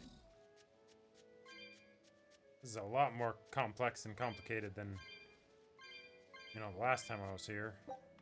Of course, I suppose that would have been kind of spoilery if, you know, it was obviously one of those maps of like, this is way too complicated for right now, so you will be returning here, kind of a thing.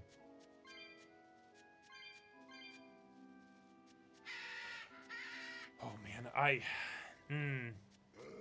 Okay, so if it'll take... This can't be. Yeah. After what I did, when he killed Laffy.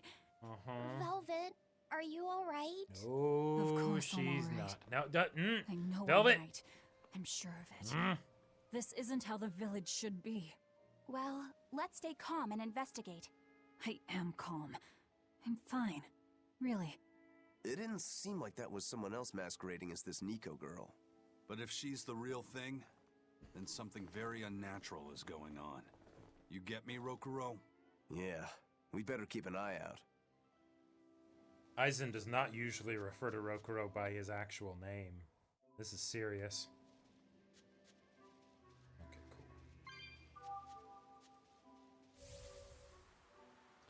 But yeah, so if this will take, you know, another solid hour to, like, after we get to the village, then I'll probably just end it before we actually get to the village.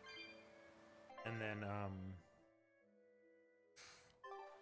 then just save that for next stream, which will be crazy. Something to look forward to, I guess. But I need to find out what is going on here.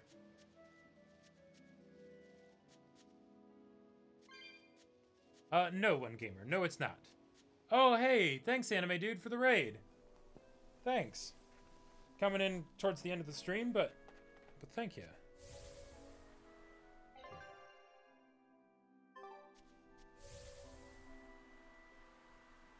It's like an odd... Oh, okay. All right. Yep, here we go. So... Oh, I want to keep going, but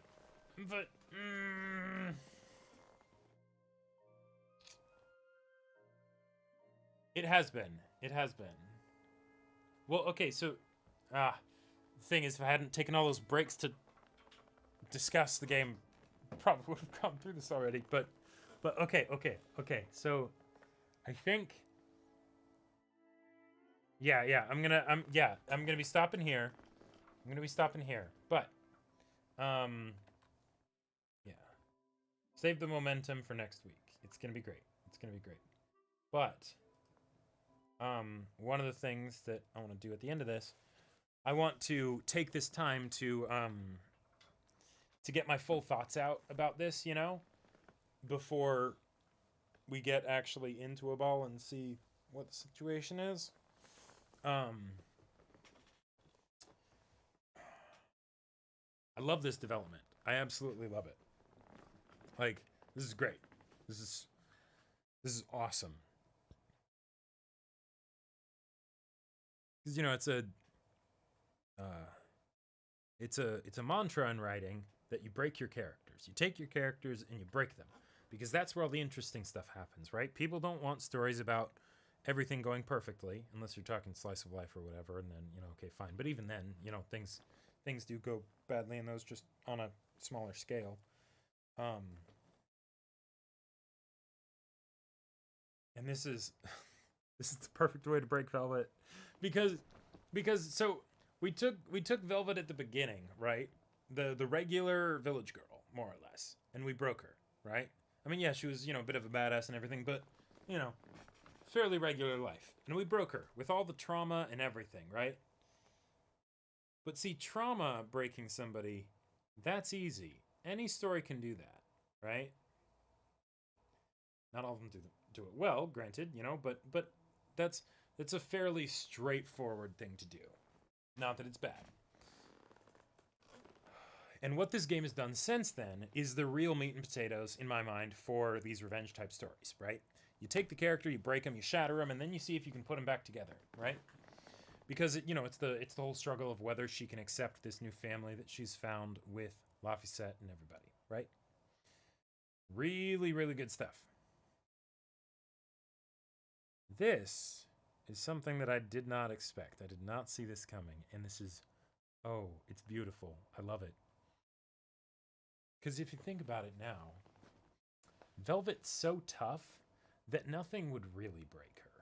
Maybe losing Laphicet again, but she's gone through that once. And the closest thing that I thought of is that the thing that would break her would be if she pushed Laphicet away, right? Because of her obsession with revenge, the family and the home that she's built, when she thought she wouldn't be able to have that again, she ends up disregarding it, discarding it, not realizing she has it until she loses it, whether from her own actions or otherwise. And that would be the thing that would break her, when she finally realizes that. But the thing is that wouldn't really break her, because the only way it would really break her is if it was final, right? And the only way that would happen is if the characters were dead, because if they were still alive, then it would actually turn into a very sweet and happy story where then she wouldn't break in an absolute sense, but her pride and her obsession with her single-minded focus would break to the point where she would be willing to be humble, vulnerable, and acknowledge that this is something that she desires, something that was very precious. And then it's the story of forgiveness, right? You know, you go back and you make amends, right? And that can still happen, and that's a fantastic story, right? And it'll be an awesome chunk of Velvet's arc, right? However that ends up going. Hopefully we don't necessarily need to go through all that pain in order to get the happy ending. But this is the thing that could really break her. Is for her to realize this whole past 3 years, everything that you've gone through, the ruthless, badass motherfucker that you've turned yourself into in order to deal with this shit. What if you just didn't actually have to do that?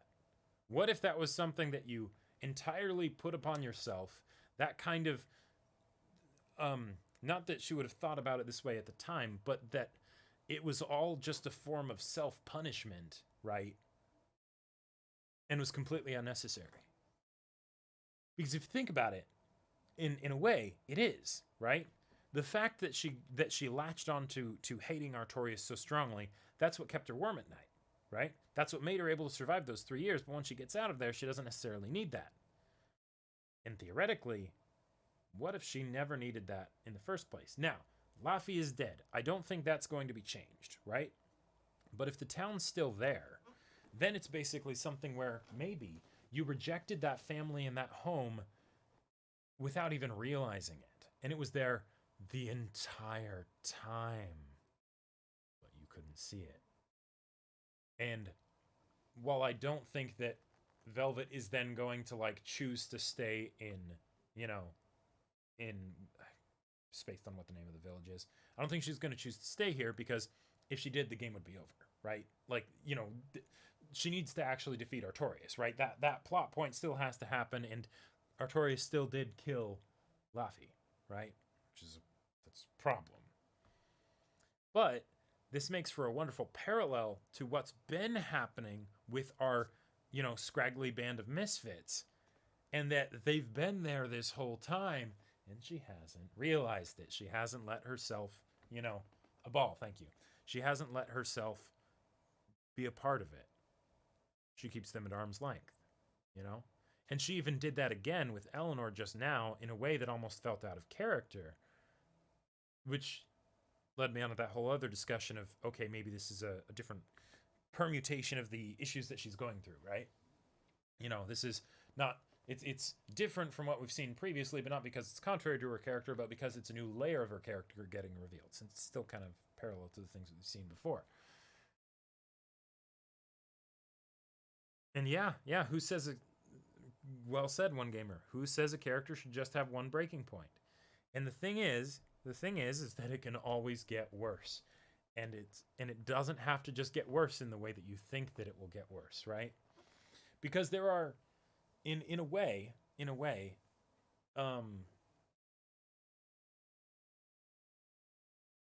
Velvet's situation is actually kind of a lucky one.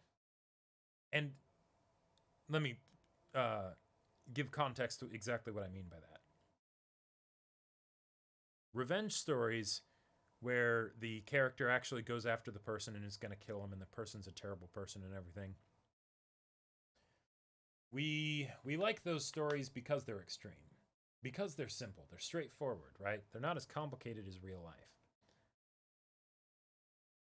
But what if you're in a situation that can't be resolved by killing the object of your revenge, right? The person who wronged you. Well, then suddenly that gets a lot more complicated. Gets a lot harder to deal with. Maybe makes for a less entertaining story, potentially. Less thrilling, at the very least. Now here, whatever happens here, this is not going to be a problem that she can directly fight. She can't just devour it and move on. It's not that simple. It's not that easy. And what answer will she have for Nico of why she's been gone for 3 years? Well, yes, she was kept in a prison, so she couldn't actually be here, right? But she has no defense against the feelings that all of this will bring up, right? She is vulnerable. She can have as much armor as she wants, but this is the one thing that she can't protect herself against, right? Because that's the reason we have armor. We don't have armor because we're already really tough. We have armor to cover up for the fact that we are, in fact, incredibly vulnerable. It's one of the reasons why I love it as an aesthetic, not just visually, but narratively. And we just went past Velvet's armor. She doesn't have it anymore. She is, in a sense, naked now. And whatever comes next, it's terrifying, right? The fact that Nico could be alive. What does she do? Will she make the decision to turn her back on a ball to stop Artorias? And if she does, is that because she cares about the people of a ball and wants to keep them from being harmed when Artorias enacts his plan that will rid the world of life or whatever? Or is it because she wants to kill him because he hurt her? because he killed Laffy and took him away from her. She'll have to answer those questions. And she hasn't had to deal with that for the past, well, ever really. Because for the last 3 years, she's been hell-bent on revenge, very singular in that objective. And before then, she didn't have to deal with any of this kind of stuff because she had a happy, peaceful life. So this is territory that she is absolutely and fundamentally unfamiliar with.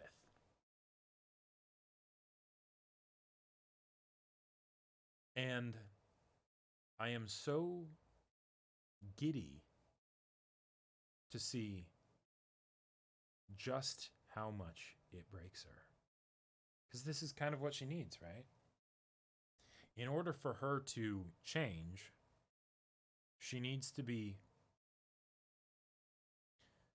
Her insufficiencies need to be revealed to her, right?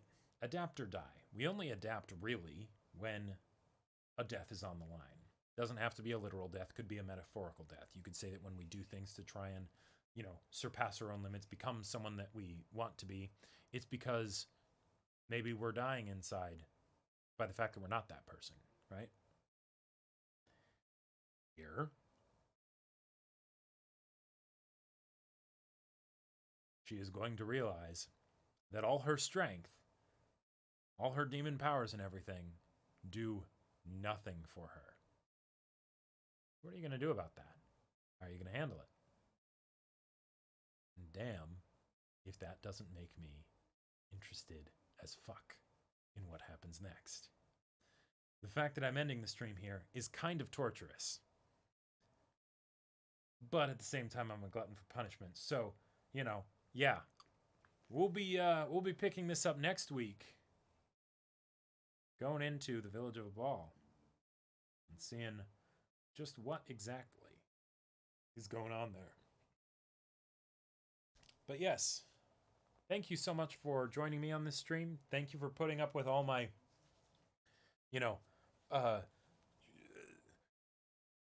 external processing monologues and ramblings and such. I enjoy those, and I very much need those. So thank you for being patient with those, because still, when it comes right down to it, it's not me playing the game. But yeah, we do a bunch of other streams throughout the week, all at 3 p.m. Pacific time, Monday through Friday. Mondays, we do podcasts. We talk about storytelling, anime, and all that good stuff. Just generally hang out, have a great time. Tuesdays, well, we just finished up, or got caught up, with Grand Blue Dreaming, which it's a sad day that happened, and that's over. Well, and I guess saying manga readings isn't quite right. We do dramatic readings of material. And this next one we're going to be doing on Tuesday, we're going to be starting Solo Leveling. Should be a bunch of fun. I don't really know what we're in for, but yeah. And then Wednesdays and Fridays, Caleb does gaming. And he was doing Dark Souls 3 Convergence mod, but this Friday, and he might actually not be starting at 3 p.m., he might be starting like really early, he's going to be getting into Endwalker, Final Fantasy XIV, latest expansion, because that's out now. So, yeah, I have no idea how that will go, because I know that, like, MMO queues and stuff for servers can get crazy, like, after launch of new expansions and things. But that's his plan. He's probably going to be doing that for a lot tomorrow, and then, just on his gaming streams until he goes through that. And then Thursdays, gaming with me for now, which right now is Tales of Berseria. Once I finish this wonderful, wonderful game, I will be taking a break from gaming, and Caleb will be taking over that slot as well. I don't know how close I am to the end of the game, so that'll be its whole thing. But, yeah. Take care, everyone. Stay safe out there. I will see you next week. But until then, I have been Jacob of Semblance of Sanity. Love you very much.